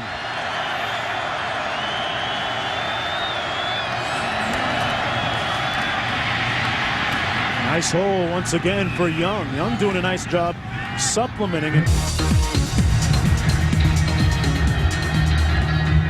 Back for the start of the 4th quarter. West Virginia leading by 3, 20-17. Rutgers with a win tonight will get a BCS bid and win their first ever Big East title. Who would have ever thought at the start of the year the road to the Big East title would run through the Jersey Turnpike exit 19 and follow through Route 18 north. 2nd and 3 coming up. Young in the backfield. Teal with a bootleg. Complete. Down to the 45 to his tight end, Clark Harris. You figured that at some point he would be a factor in this game. He's their leading receiver. Well, there are a lot of talented tight ends across the country. Matt Spaeth at Minnesota. You got Greg Olson down at Miami. Zach Miller down in Tempe, Arizona. I think Clark Harris is going to be a first-day pick in the draft. He's not only a great pass catcher, soft hands, but he really takes pride in the way he works at the line of scrimmage. An exceptional blocker. 1st down and 10 from the 45. Ray Rice on the handoff. And Rice got about 2 yards. One thing about Ray Rice, he gets stronger as the game goes on. And I'll tell you something about his selflessness. Earlier this year, he had a chance to set a school record with 8 consecutive 100-yard games rushing in a game against Navy. He was at 93 yards, and head coach Greg Schiano took him out of the ballgame, as he is right now. And before Schiano could explain, hey, I want to save you, he said, no problem, coach. I just want to win. No big deal. I want to see a little more out of that, like that type of deal out of you, Mark Jones. 2nd down and 8. Leonard came into the ball game. His tailback. Clark Harris on the reception once again. For more on Clark Harris, let's go downstairs to Stacy. Well, Mark, I talked to Mike Teal, and I asked Mike, as the game wears on and the pressure mounts, who are you looking to throw the ball to? We know Ray Rice can run fluidly, but who are you looking to throw it to? And he said, well, I like to catch Brian Leonard with a short pass out of the backfield. And then that guy you guys just spoke of, Harris, he's just solid, Teal told me, and he's always valuable catching the ball anywhere and taking contact. Look for those guys to catch down the stretch here. Yeah, didn't put up eye-popping stats this year, but played good football. 3rd and 3 coming up for the Scarlet Knights here. Teal complete underneath for the first down and then some. And a jarring hit put on Kenny Britt, but he picked up the first down. They moved the chains. Kenny Britt is, boy, in the last 3-4 games has become a huge factor offensively. He picked up 18 yards that time. Well, and this was just a nice job by Mike Teal to check. Go ahead and roll it, guys. He's going to check 2 deep routes down the left side of the football field, and then he comes down to a 3rd choice in rhythm with poise. We're really seeing Mike Teal come of age in November. He's hit his last 5 in a row, David. 1st and 10.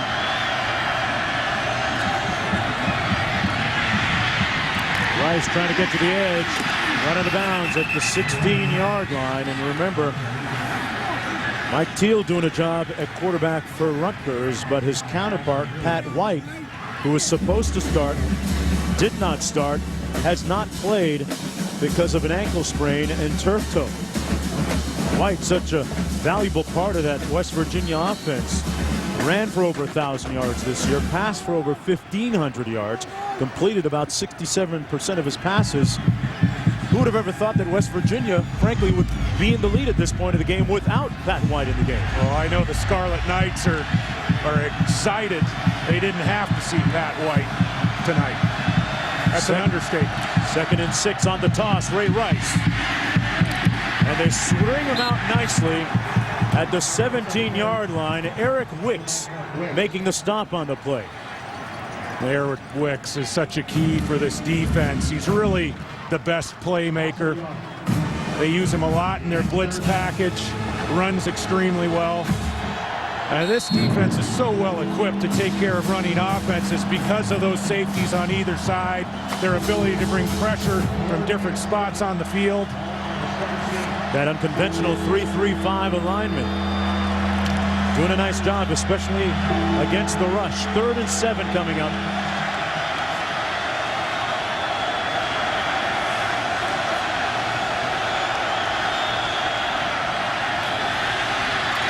Underneath complete.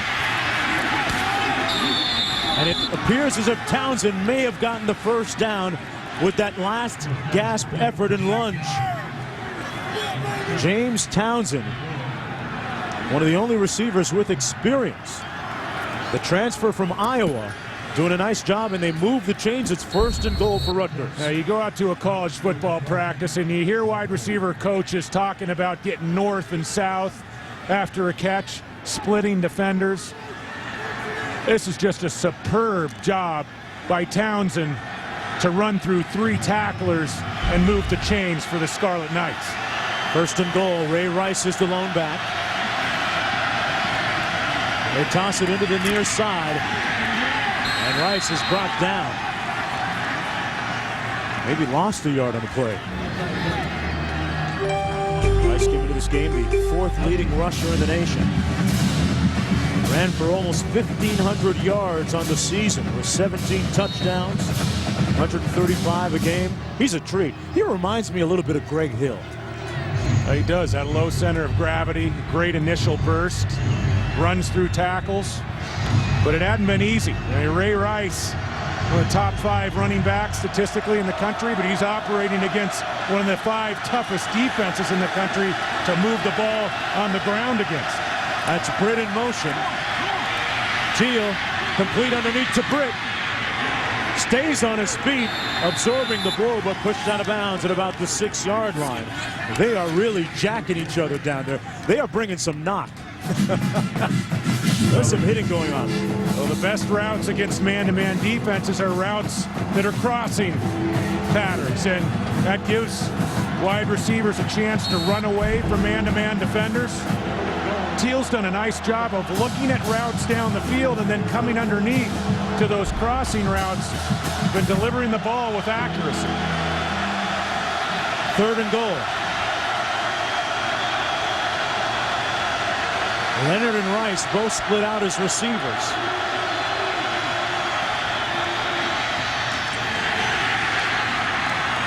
And it's complete to Britt, but he's short of the first down.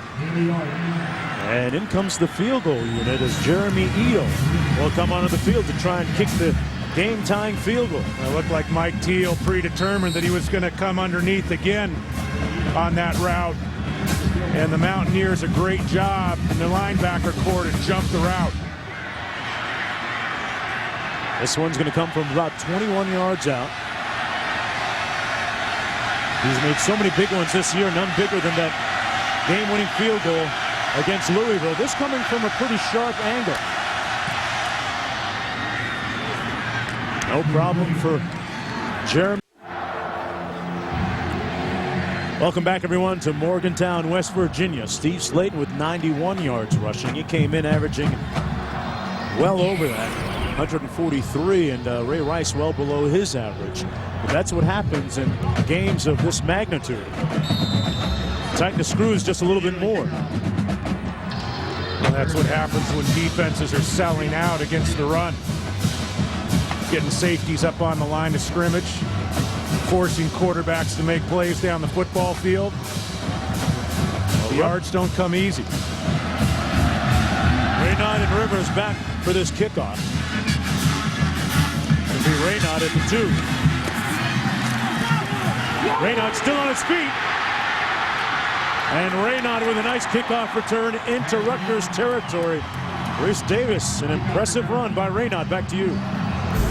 That it was, Mark. The BCS is in chaos thanks to UCLA's upset of USC. So what now that the Trojans are out of the title picture? Sunday night, 8 o'clock Eastern Time on ESPN2, we will have a bowl selection special to determine how should these voters evaluate Florida's season against Michigan's. Who should play for the national title? We'll break it all down for you, 8 o'clock Eastern on Sunday night. All right, Reese. First down and 10 for West Virginia after that 51-yard kickoff return. Steve Slayton on the carry. And Slayton down to the 39. Green made the stop on the play. We were talking a little BCS during the commercial. What about Boise State? I know they're 12-0. Now, come on, you got to play the schedule. You got to play a schedule now. I mean, they play. Granted, Wisconsin. They had a win against a Pac-10 team, but I'd say Louisville. If you're going to talk a one-loss team outside of Florida and outside of Michigan, Louisville posted a pretty darn good record this year, one loss, and a lot of teams saying if Louisville would have gone undefeated, they would have got into that national title game. Well, USC losing today against UCLA. Arkansas went down. You know, that's going to be interesting. You look at the rating, the television ratings for the Detroit area and down in Northwest Florida tomorrow on that selection special. I'm gonna make my case for Florida if I really had to. When you look at their strength of schedule, them being a one-loss team. Well, you're going to hear howling out of the Gainesville area if Michigan gets a second shot. But how can you really determine which of those two teams gets to play in the game? 2nd and 1 coming up. First down is Owen Schmidt.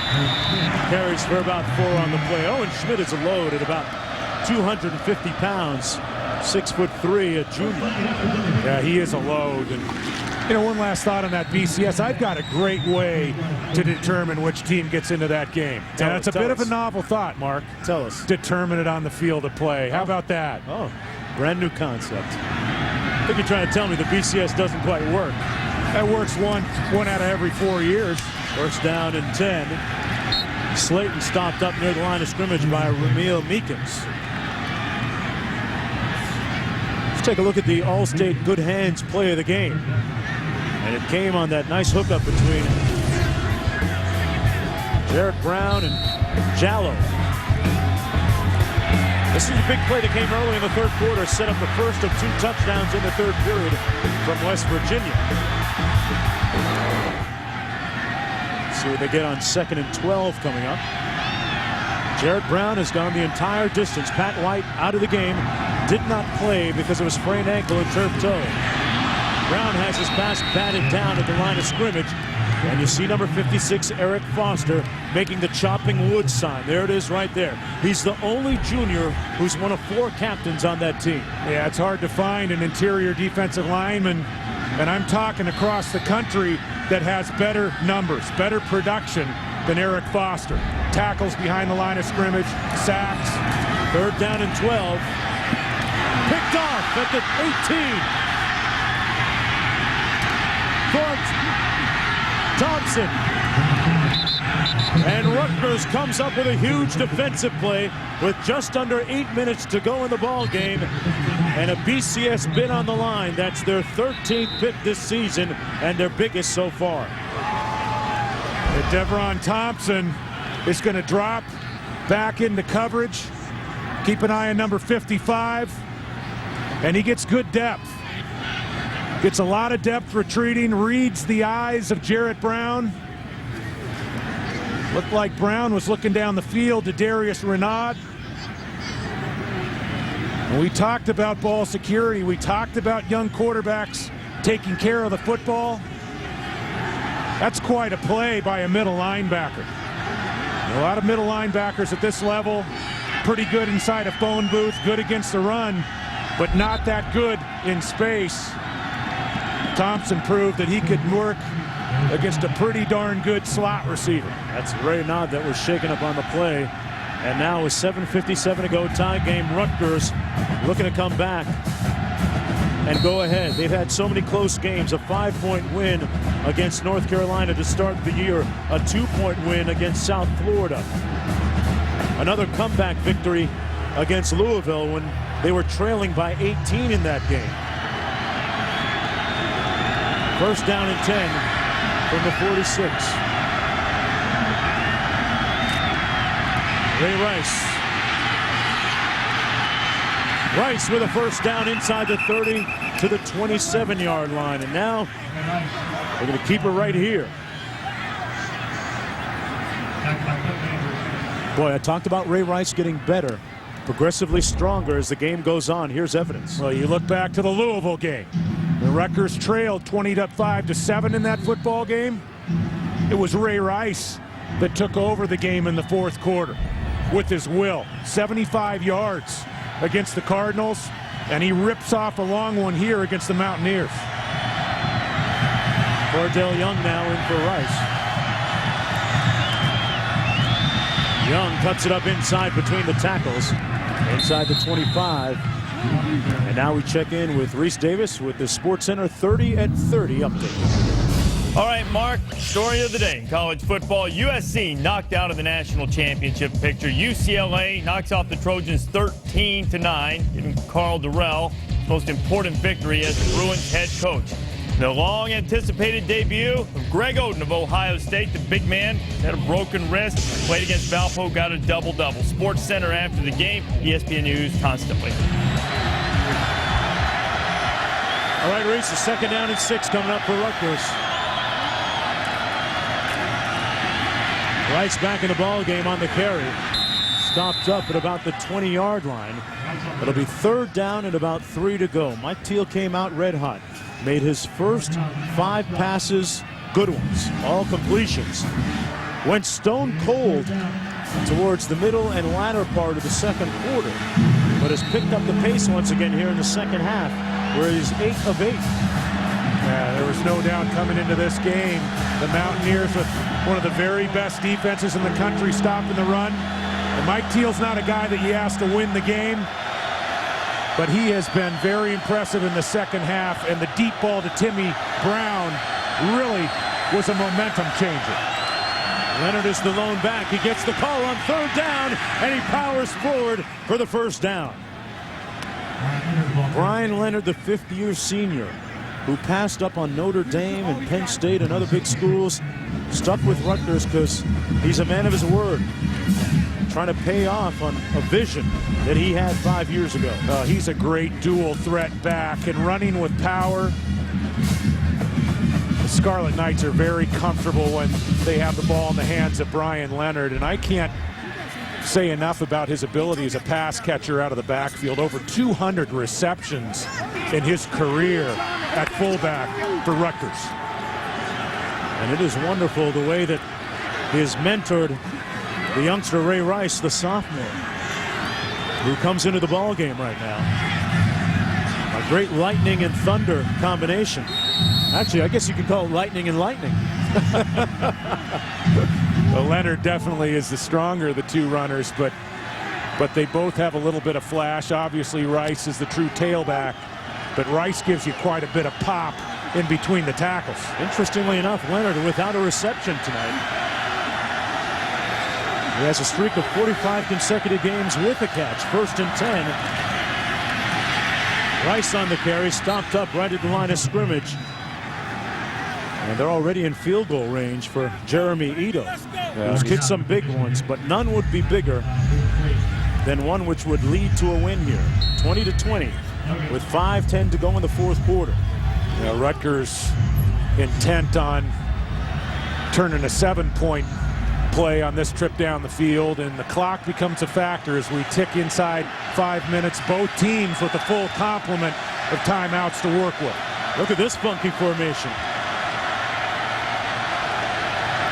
Teal, receiver screen. Leonard has his reception, which keeps his streak alive and extends it. Now has 46 consecutive games with a catch. Well, this was a nice job by West Virginia. Specialty. Look at the bunch formation at the top and the bottom. 3 defenders at the bottom of the screen working against 3 wide receivers. Great pursuit and recognition by the Mountaineers. Tough to practice that during the week. 3rd and 7 coming up.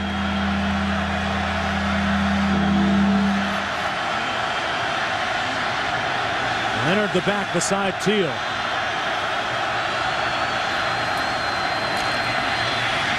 Into the end zone, and it's dropped. Townsend had it and couldn't squeeze it. And in comes the field goal unit on 4th down. They'll leave their BCS fates and fortunes on the toe of Ito. You couldn't ask for a better ball from Mike Teal. I mean, that is a ball from Mike Teal that has championship written all over it. And look at the reaction of the quarterback, Teal, and his offensive lineman. Ito coming in to attempt this one from 31 yards out. It would give Rutgers the lead.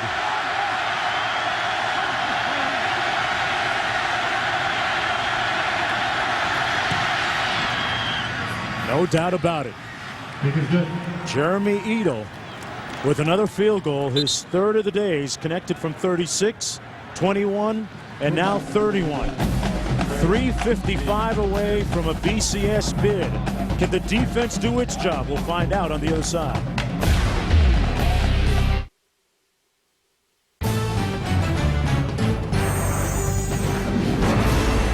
ESPN's College Football Primetime.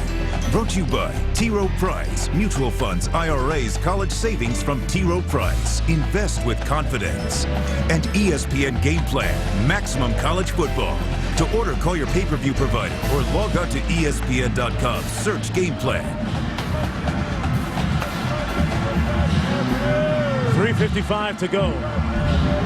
Rutgers that far away from a BCS bid. One more look at the touchdown that wasn't. You couldn't ask any more from Mike Teal. Double post routes at the top. Townsend is going to find the void between cornerback and safety. How about the timing and the accuracy on the throw? You have to put a little bit of mustard on that ball, some velocity to fit it in. And if the Scarlet Knights don't win this football game, you think they'll look back on that play for a while? Wow. James Townsend can have a tough time forgetting that one. Ito to kick off. That's Raynaud for West Virginia. Along with Rivers back for this kickoff return. From the 3, it's Raynaud. Looked like he got tripped up by his own man. Didn't make it out to the 20, and he'll be spotted about the 17. Time now for our sharp Aquos image of the game. Ray Rice running right into our cameras, literally. End up a little sideways on the sidelines.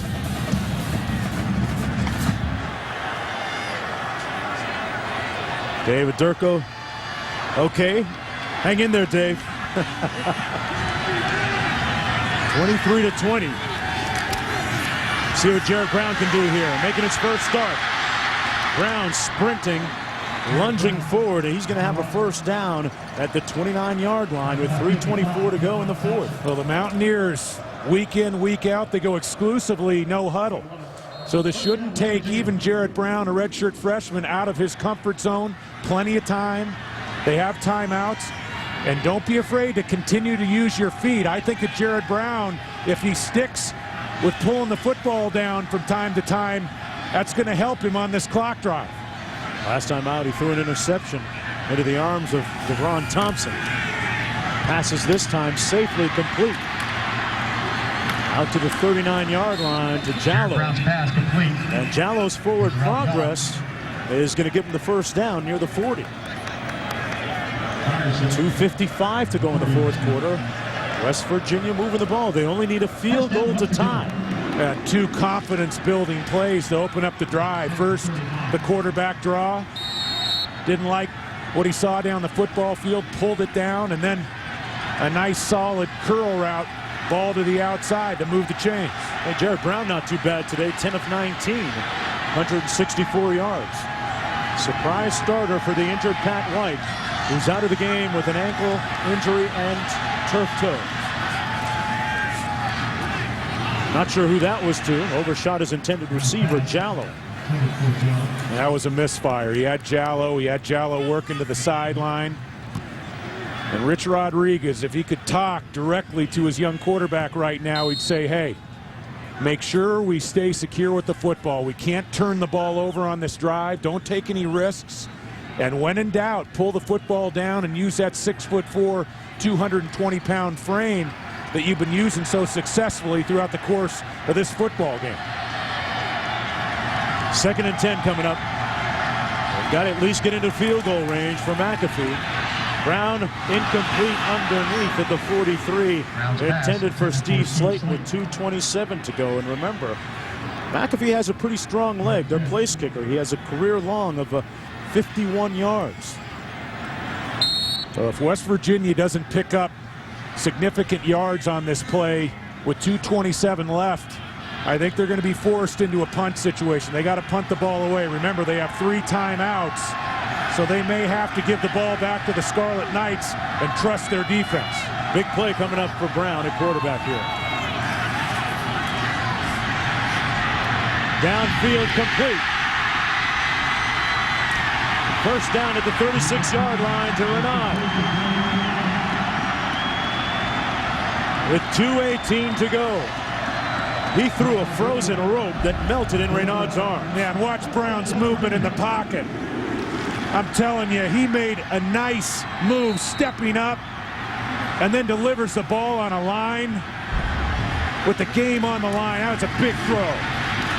Into the boundary, it's Slayton, and Slayton is brought down to the 33. It came loose, but they're going to say he's down.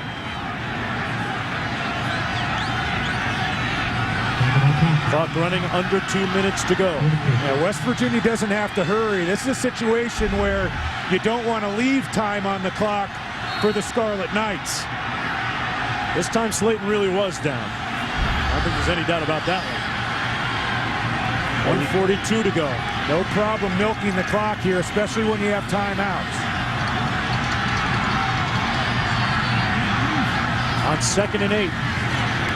Brown complete. Down to the 20-yard line, Jallow again. And they are in field goal range at the very least right now on that 13-yard pickup. What about the game Jallow's having tonight? The Scarlet Knights are playing pretty loose in the secondary. That's just pitch and catch. We might see Rutgers bring some pressure here, Mark. Defense needs a big play here. Brown going to take off on his own on a predetermined run. Pushed out of bounds. They're going to spot it about the 17-yard line. Nifty work along the sideline. Looked like it was going to be a negative play, and Brown turned it back upfield, picked up positive yardage. Any yards you can pick up for your field goal kicker here, you keep those 3 points in your back pocket. Granted, you're trying to win the football game with a touchdown, but remember, you got the 3 points to tie the game. Don't take any unnecessary risks with the football. Rutgers looking for a big play with a BCS bid on the line. Up the middle. Close to the first down is Steve Slayton, tackled by DeVon Thompson. Who for the Scarlet Knights will make the play if they get it? Will it be Thompson? Will it be McCourty? You talk about physical.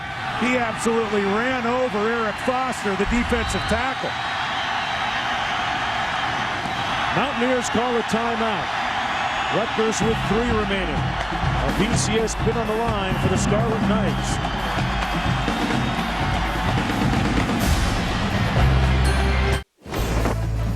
Well, thanks to UCLA's victory over USC, there is now a full-blown conundrum about who should play Ohio State for the national championship. Should it be Michigan? Should it be Florida? We will sort it all out on our bowl selection special. ESPN2, Sunday night, 8 o'clock Eastern Time. It's a new add to your schedule. Make time for it. We'll be there.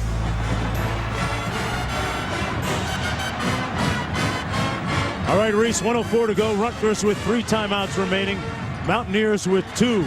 3rd and 1 coming up. Yeah, Greg Schiano for Rutgers, he's going to use his 3 timeouts. You want to save time on the clock here in case West Virginia scores a touchdown, or if they tie the game, you want time to come down the field and potentially win in regulation with a field goal. Brown on a predetermined run, stopped up short of the first down. Big play by Meekins. Chopped a little wood there, and a timeout called.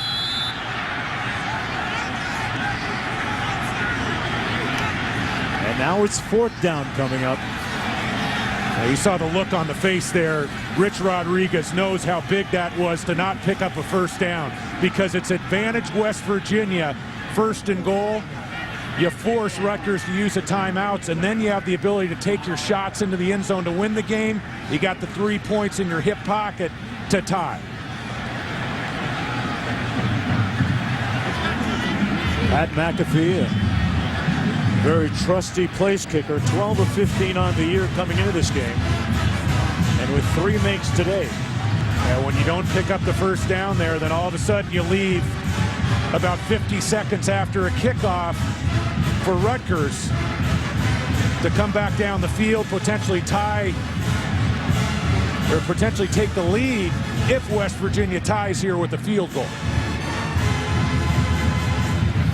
So much speculation rampant about the future of both these coaches, but most recently in the last 24 hours, especially that guy on your screen, Rich Rodriguez, reports out of Alabama in Birmingham saying that he will meet with them very shortly to discuss their head coaching position. Rodriguez phoning in on a local talk show yesterday saying that I'm going to repeat myself as clear as I can. I plan on being the coach here in West Virginia for the rest of my career if they'll have me. For now, McAfee comes in to attempt the field goal. I think we'll hear from Rodriguez early this week on Alabama. I think it's safe to say the same for Schiano on Miami. McAfee for the tie. And we are knotted at 23, but hold on a sec. Might have been a little motion, or I heard a whistle down in the field. I've not seen any flags of late. Reset the game clock with 57 seconds. Replay 4th down. They're going to make McAfee kick it again. That's tantamount to icing the kicker almost, isn't it? Well, I think West Virginia may have gone before the referee signaled the ball ready for play there.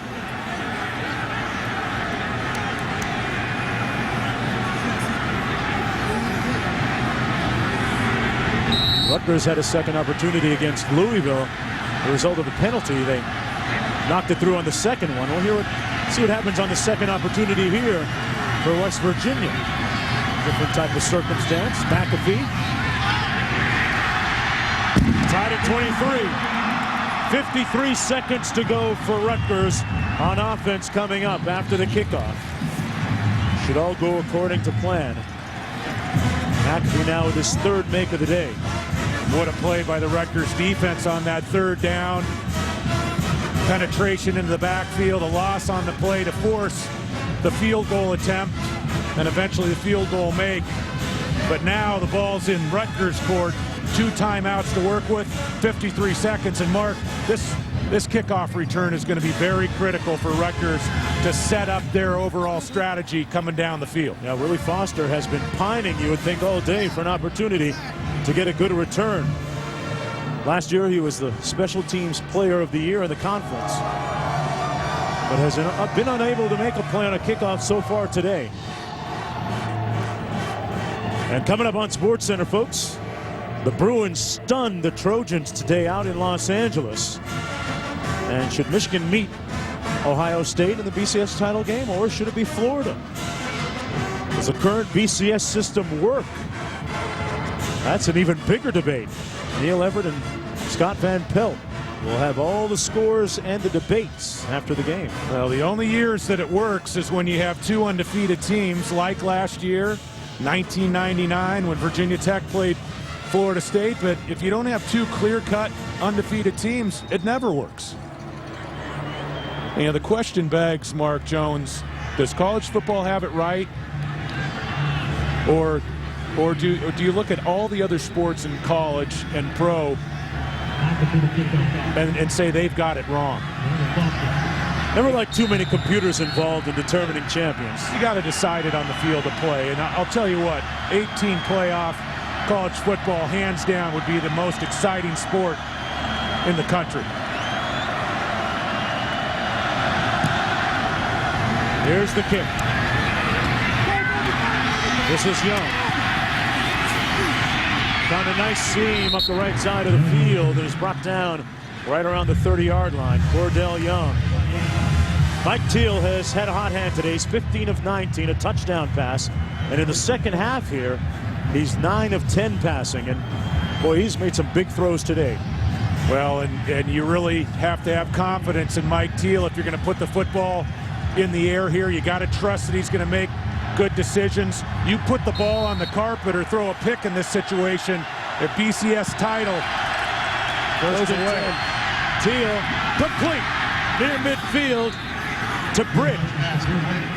34 seconds to go. Well, against Louisville, it was an 80-play 11-play drive, 80-yard 11-play drive. We'll see what they can get done here.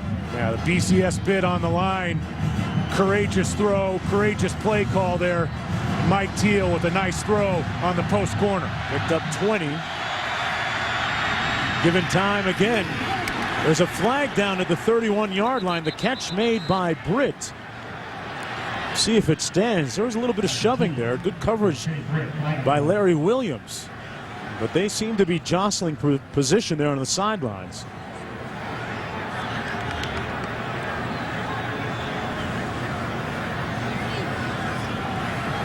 Holding on the defense.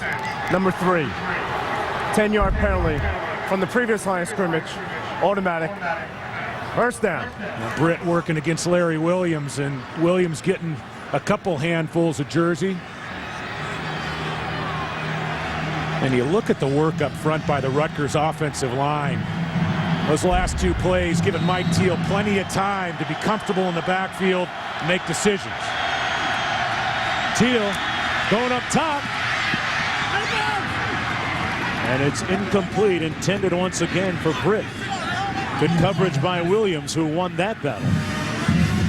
The Scarlet Knights still with 2 timeouts, 21 seconds. You're going to have to pick up a couple chunks.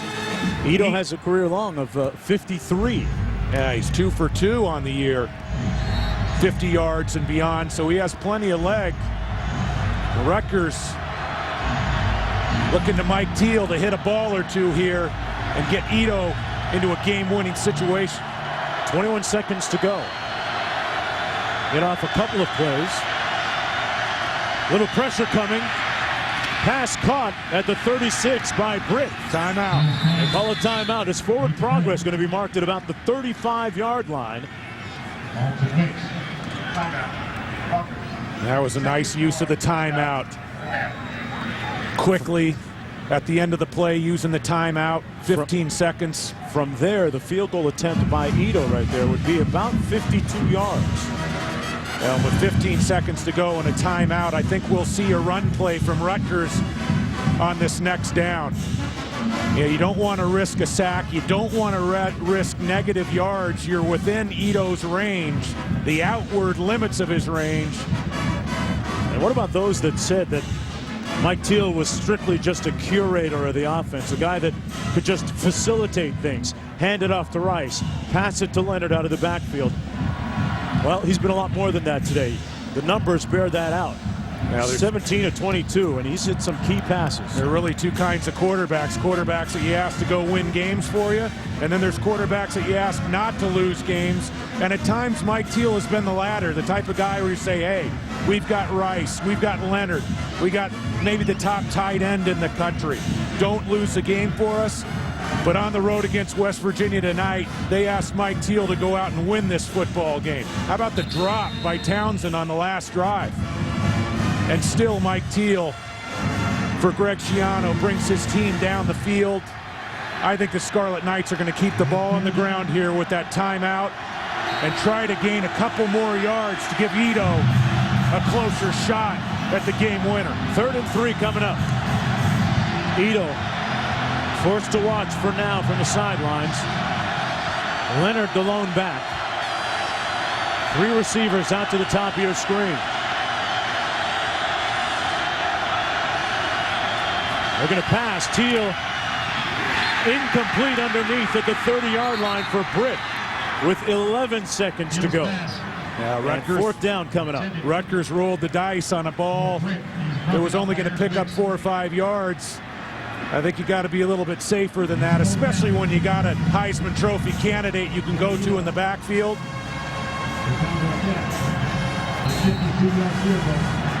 Lands. Jeremy Ito going to get an opportunity here, but first a timeout against Louisville on the game-winning attempt. Jeremy Ito actually missed it. This was the first one, but look at the shaded area. Yeah, this is a 33-yarder. Louisville player jumping off sides. Louisville will remember that play for a long time, and then they pick up the 5-yarder, and he drills it from 28. Jeremy Ito, a former freshman All-American, showing great promise even in his first year. Don't forget, coming up immediately after the game, Sports Center, Lloyd Carr will be joining Neil Everett and Scott Van Pelt live after the game. They'll be discussing whether Michigan should meet #1 Ohio State in that BCS title game. Does the system need fixing? Does the BCS work at all? Well, Lloyd Carr is a proponent of the playoff system. He's been very clear on that. And if you listen to the experts throughout the week, the people that know the computers and the voting, I don't, but they said if SC loses, Michigan would be the team to get in. Jeremy Ito kicking for history. And a place in the books for Rutgers.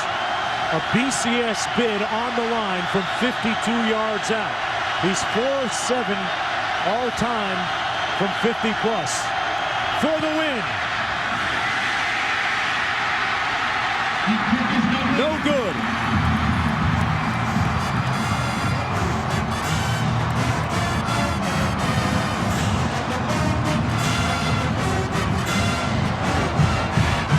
And the Mountaineers with 6 seconds left. Didn't look like he hit it well.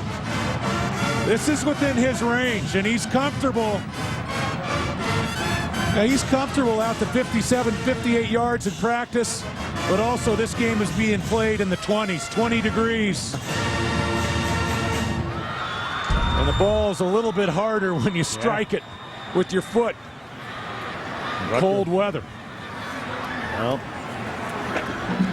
barring something incredibly unforeseen, could be headed to overtime here. I think it's safe to say we are headed to overtime. And you're looking back on that third down call, Mark Jones, I really like lining up in the eye. You know, coming downhill, picking up positive yardage. You have a chance to pop Ray Rice instead of dropping back and trying to hit a 4 or 5 yard ball. You take risk out of the equation. Yep. And as it turns out, 2 or 3, maybe even a 4 yard run, Ito has enough leg to hit that field goal attempt. Senior day here in Morgantown, West Virginia, and Greg Schiano's team trying to spoil the party for the 25 seniors playing their final home game. Sellout crowd of a little over 60,000 on hand witnessing this one, as the questions as to whether West Virginia could bounce back after that deflating loss last week at home against South Florida have been answered. They've played a very spirited football game. 1st and 10 from the 35-yard line. Brown going to launch one. And it's incomplete. Brown's pass. Closest receiver was Brandon Miles. And that's the end of 60 minutes of play. 0 showing on the clock. Actually, I think they may keep a second on the clock here for one last play. Scoreboard clock showing 0.9 seconds. But that case, though. Just snap it and take the knee. We'll go to overtime. I would imagine that Greg Schiano and his crew thought nothing would come easy this year. With a BCS bid on the line, they're going to have to earn it against the Mountaineers and Rich Rodriguez. We're back in Morgantown, West Virginia. Number 13 Rutgers and number 15 West Virginia deadlocked at 23 after 60 minutes of play. We are heading to overtime. And on the line for Rutgers, a bid to the BCS. Rutgers has never won in Morgantown. They're 0-14 all time against the Mountaineers here on Mountaineer Field. And it's going to take an incredible breakthrough for them to make a mark here and win this game. You talk about suspense. In the last 6 trips for the Scarlet Knights to Morgantown, they lost those 6 games by an average of 42 points, including an 80-7 thrashing back in 2001, Greg Schiano's first year. The team that wins this toss, of course, will elect to play on defense. See Greg Schiano, he has fielded phone calls from some of his mentors this week, most notably Butch Davis, a guy he worked with at the University of Miami, and shared a few words and promised each other they'd get caught up after the weekend. I would imagine Schiano will have a lot to talk about on Monday morning with Butch Davis.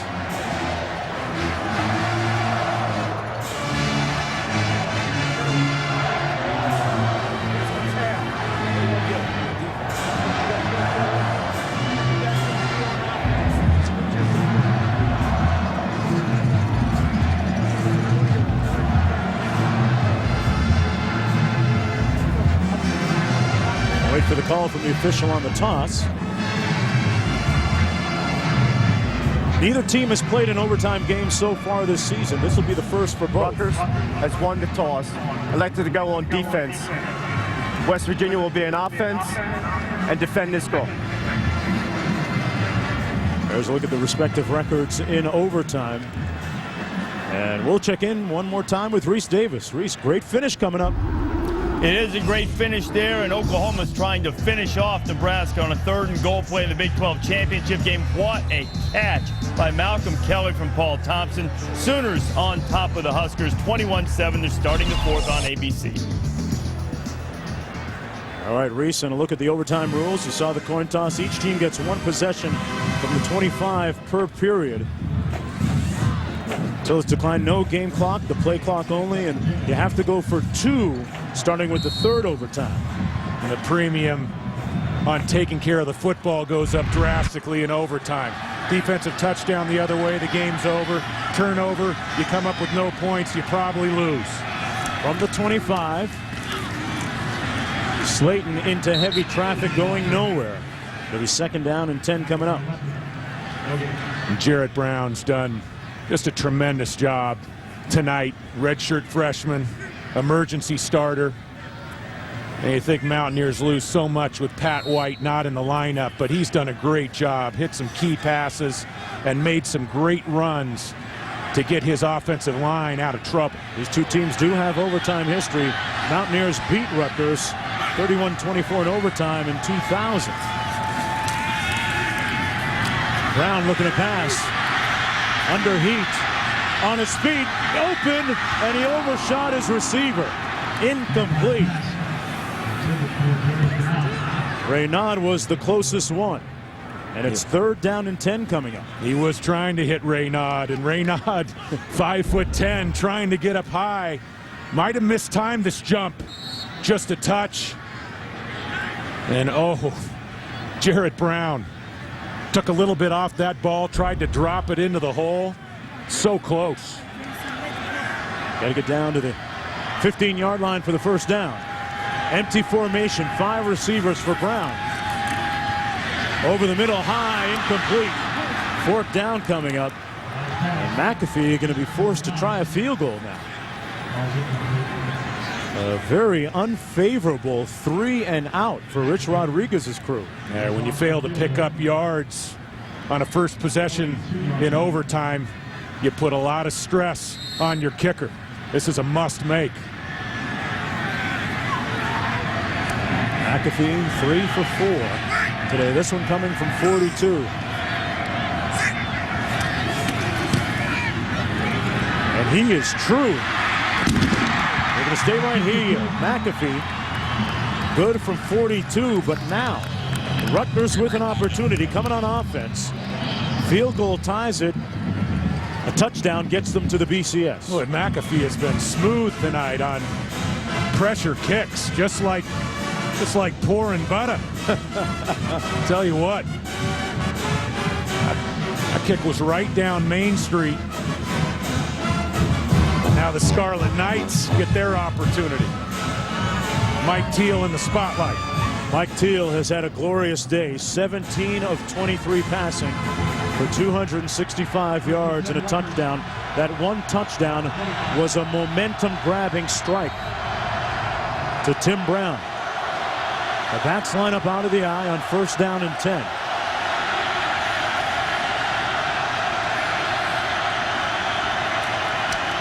Handed out to Ray Rice. And Rice gets knocked after a gain of about 1 down to the 24-yard line. 2nd down. 9 or 8 coming up. Can you believe this, partner?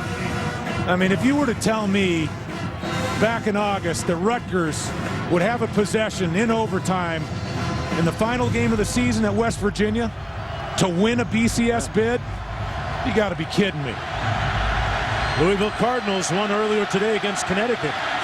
Interested spectators in this one.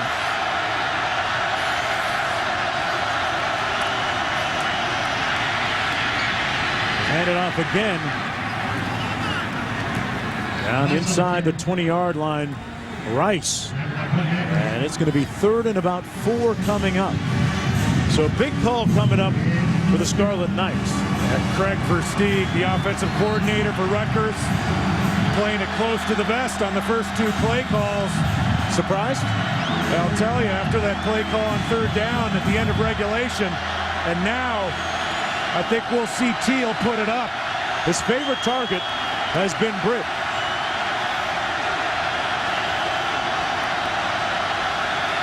Britt has gone for over 106 yards receiving today. Teal. Incomplete, and it's 4th down coming up. Intended for Tim Brown, who caught that touchdown earlier. And I don't like that decision. And Tim Brown didn't have the yardage to even pick up the 1st down, took a big hit. The Rutgers didn't exactly challenge the field vertically on that 3rd down, and this puts a world of weight on Ito's shoulder. Here's the story on Jeremy Ito today. He's made from 36, 21, and 31. And Rich Rodriguez is going to put the guy who calls himself the judge on ice. Timeout called. Ito missed his last kick from 52. You see coaches use timeouts at the end of games, Mark Jones, to put kickers on ice, and sometimes not a lot of pressure. But how about Ito here? Rutgers trying to get a BCS bid. He's going to have to convert this field goal, or the Scarlet Knights are headed to the Texas Bowl. That's the type of pressure that's on Ito's shoulders. That's a bit of a drop-off when you consider a potential game in the Orange Bowl, which has been the talk coming into this one for Rutgers should they win. Not set in stone, but the talk was during the week, Scarlet Knights win, they would play in the Orange Bowl.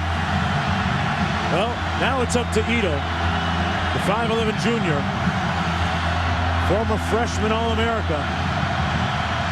3 for 4 today.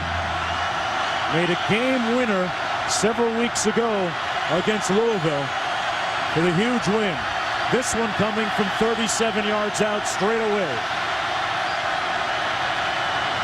for the tie. Easy. And we'll go to another second overtime period. Not time to exhale quite yet. Back with more after this. Tied at 26 here at Mountaineer Field in Morgantown, West Virginia. Rutgers and West Virginia knotted at 26 after both teams made field goals on the first overtime periods. West Virginia defensive unit, one of those unusual situations that we see in overtime. A defensive unit comes up with a big stop. They force the field goal try, and now they're right back on the field to face the Scarlet Knights and their offensive team. You only have to wonder if Mike Teal will get an opportunity to throw it a few times here after some rather, what some might consider conservative play calling on the last series. They ran it a couple of times on first down and then second down. I didn't like the play call on third down, throwing a crossing route at 2 yards. Not enough yardage to even pick up the first down. Leonard is the lone back.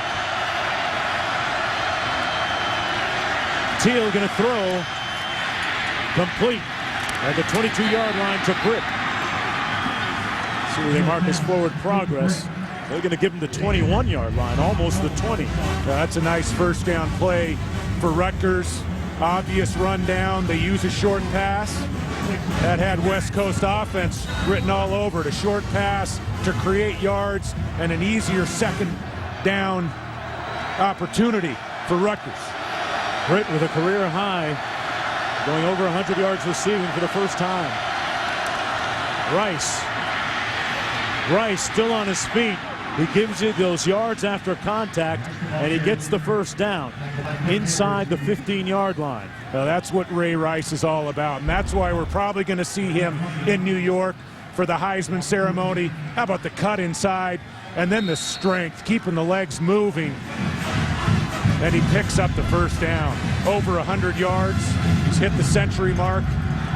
That was a big-time run from the All-American. That's a 14th 100-yard rushing plus game of his career. And the first time the Mountaineers have allowed a 100-yard rusher this season. 1st and 10. And the second overtime. Rice again. Rice down to the 2-yard line. And another first down for Rutgers. Well, against Louisville in the second half,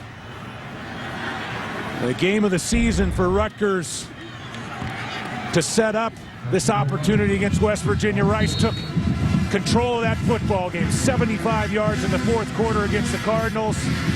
And we're seeing Ray Rice. This has been his calling card. Getting stronger as the game goes on. And just a yard from scoring. Now getting a breather. Ryan Leonard, the lone back, on 1st and goal. Leonard, touchdown! The fifth-year senior punches it home. And a body blow to the Mountaineer defense.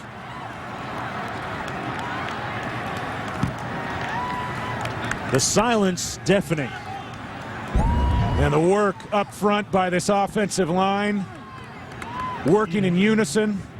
Stapleton at center, the Remington Award finalist. A couple tackles that'll probably move on and play on Sundays. And they took control of the line of scrimmage in this second overtime session. Ito in for the extra point.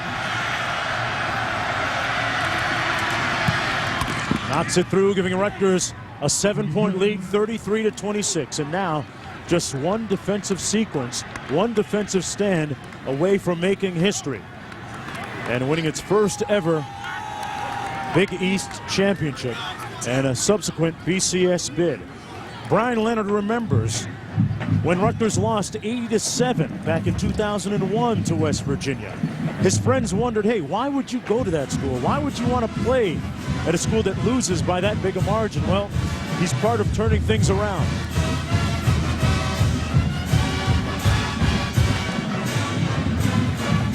Leonard, his 5th rushing touchdown this season. And now Rich Rodriguez faced and forced to make a counter move.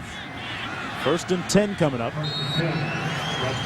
Starting off from the 25. For the Mountaineers, now all 4 downs come into play. You're in 4-down territory the rest of the way in this second overtime. Slayton brought down at the 20-yard line by Eric Foster out of Miami, Florida. Foster, one of those emotional leaders up front for Rutgers, another one of those quick, undersized defensive linemen. Foster and Meekins, we've talked about them being the co-captains, and that might have been Devron Thompson from the middle linebacker position. And that was a big shoestring tackle. Slayton might have scored without that play. 2nd and 5 coming up.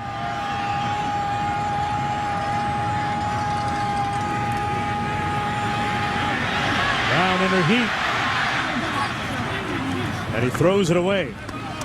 3rd down coming up. Good pressure by Jamal Westerman out of Brampton, Ontario. That's about 40 minutes outside of Toronto to the west. That was a nice last-second decision by Jarrett Brown. It looked like Jarrett Brown was ready to take a big sack, and a big mental mistake it would have been if he didn't unload that football. Nice play by the redshirt freshman to let the ball go out of bounds and live to fight another day. Automatically, it's two down territory. They need a touchdown to keep things going into another overtime period. 3rd down and 5. Downfield, caught, and a 1st down and goal. What a throw by Jarrett Brown to Brandon Miles, who was working against Courtney Green. He stood tall and poised in the pocket. Well, Jarrett Brown needed a big play to keep things alive. 3rd and 5. And how about the catch by Miles? Corner out, ball was thrown behind him, had to go back for the football, stretched to make the catch. What a play. Picked up 19. Owen Schmidt and Steve Slayton lining up out of the eye. Slayton. And they're an extra point away from tying it up.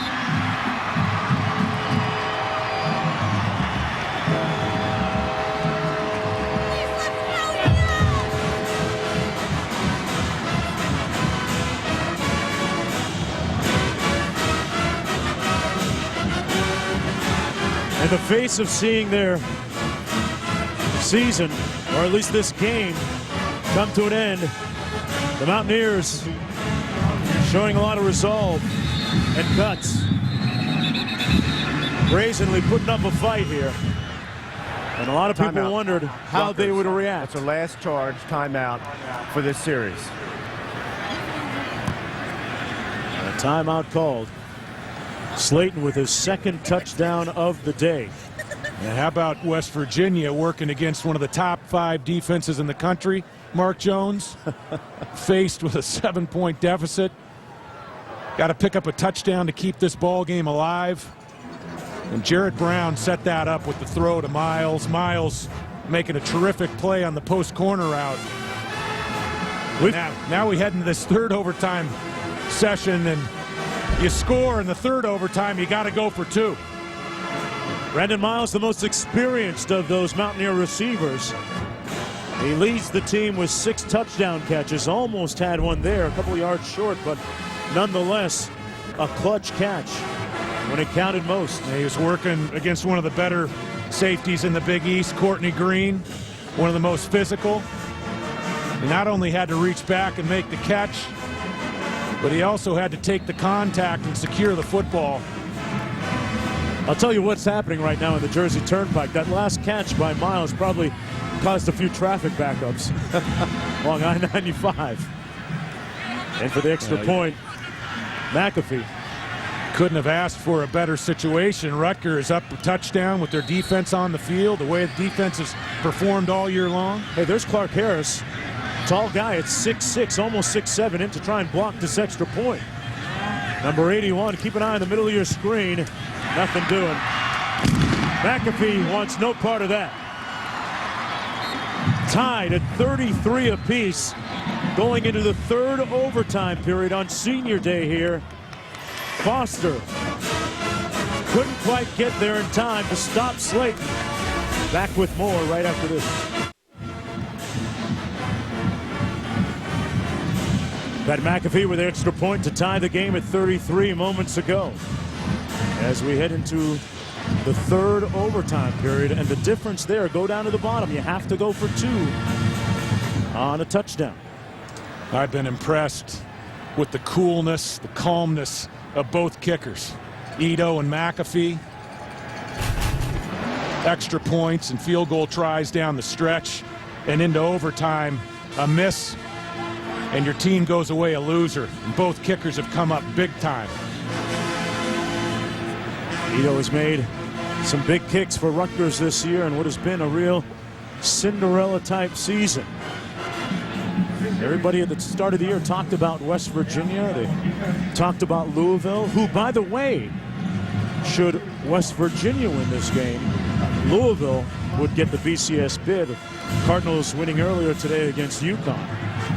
Let's look at Ito on the sidelines, probably wishing that he had another opportunity to get a mulligan on that 52-yarder that would have won it for them at the end of regulation.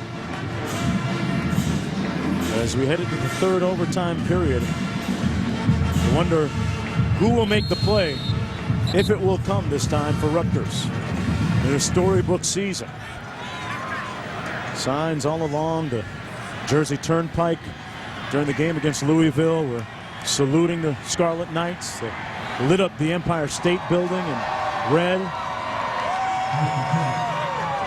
Tony Soprano drops through. First and 10.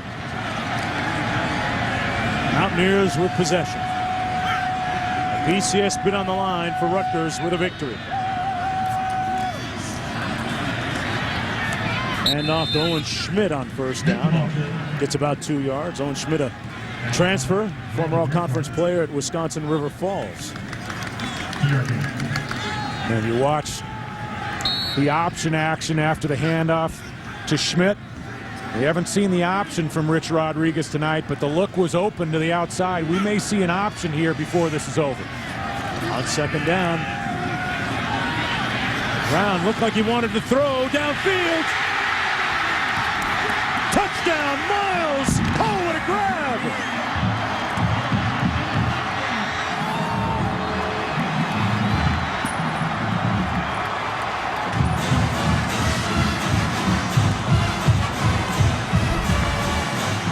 Jarrett Brown moving the ball back towards the line of scrimmage. Looked like he was going to keep and use his legs. And just before he hits the line of scrimmage, how about this throw? Great touch on that pass, David. Miles at 6'3", great body control in the end zone. A bunch formation, trips up to the top of your screen. They spread out the field, Brown, and they got it. Jallow again.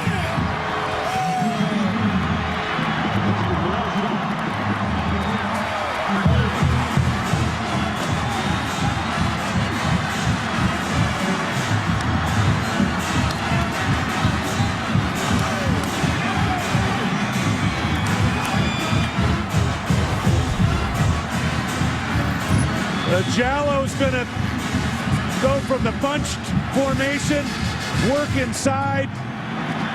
The timing by Jarrett Brown, waiting for him to come clean. And then how about Jallow keeping his balance and moving the football across the goal line. Jarrett Brown has been sensational.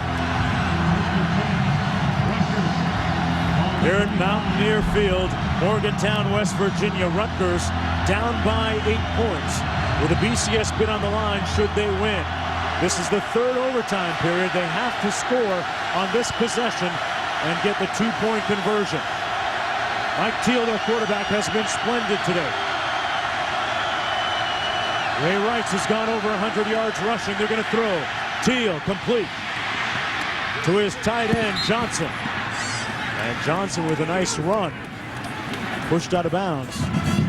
Short of the first down. They're going to mark it at about the 16-yard line. Good bootleg action. Yeah, bootleg action. And also, Mike Teal has to recognize defensive end in his face. Ball looked like it was partially deflected. And Johnson still makes the catch. That was a nice job by Teal with the defensive end showing in his face. Still getting the ball outside to his tight end. 2nd and 1 coming up for Rutgers. Rice got the first down. A gaping hole for Ray Rice down to the 2-yard line. And Rutgers invariably, inexorably answering with its own punch. Andrews saved a touchdown with the stop. The Scarlet Knights, they won't die. I mean, they keep coming at you. Down 8 points. And look at Ray Rice working between the tackles.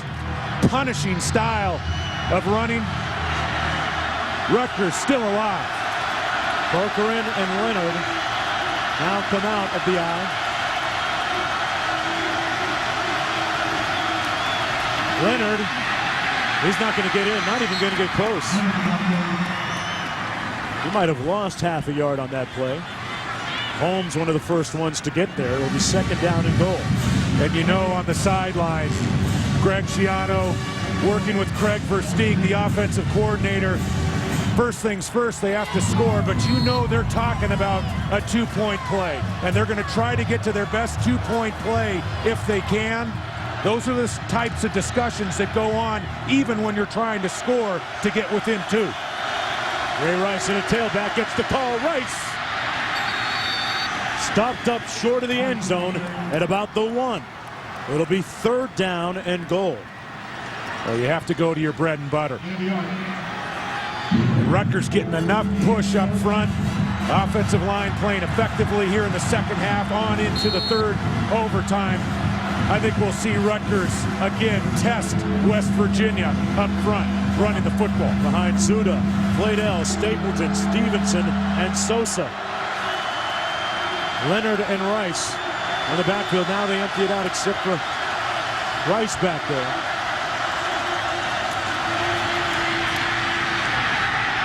Touchdown, Rutgers. Rice got in. And the 2-point conversion here to tie it up and keep their BCS bid hopes alive. What do you like on this play? Well, I don't like dropbacks typically on a 2-point try. I like to move the quarterback and give the quarterback the option to score either with his feet or his arm. They like to have 2 options on the play. I think they ought to move Teal off play action. They used him successfully in bootleg a few plays ago. As now he's going to operate out of the shotgun. They empty out the backfield, 5 receivers. Rice split to the top of your screen. Teal. Nobody open. No good.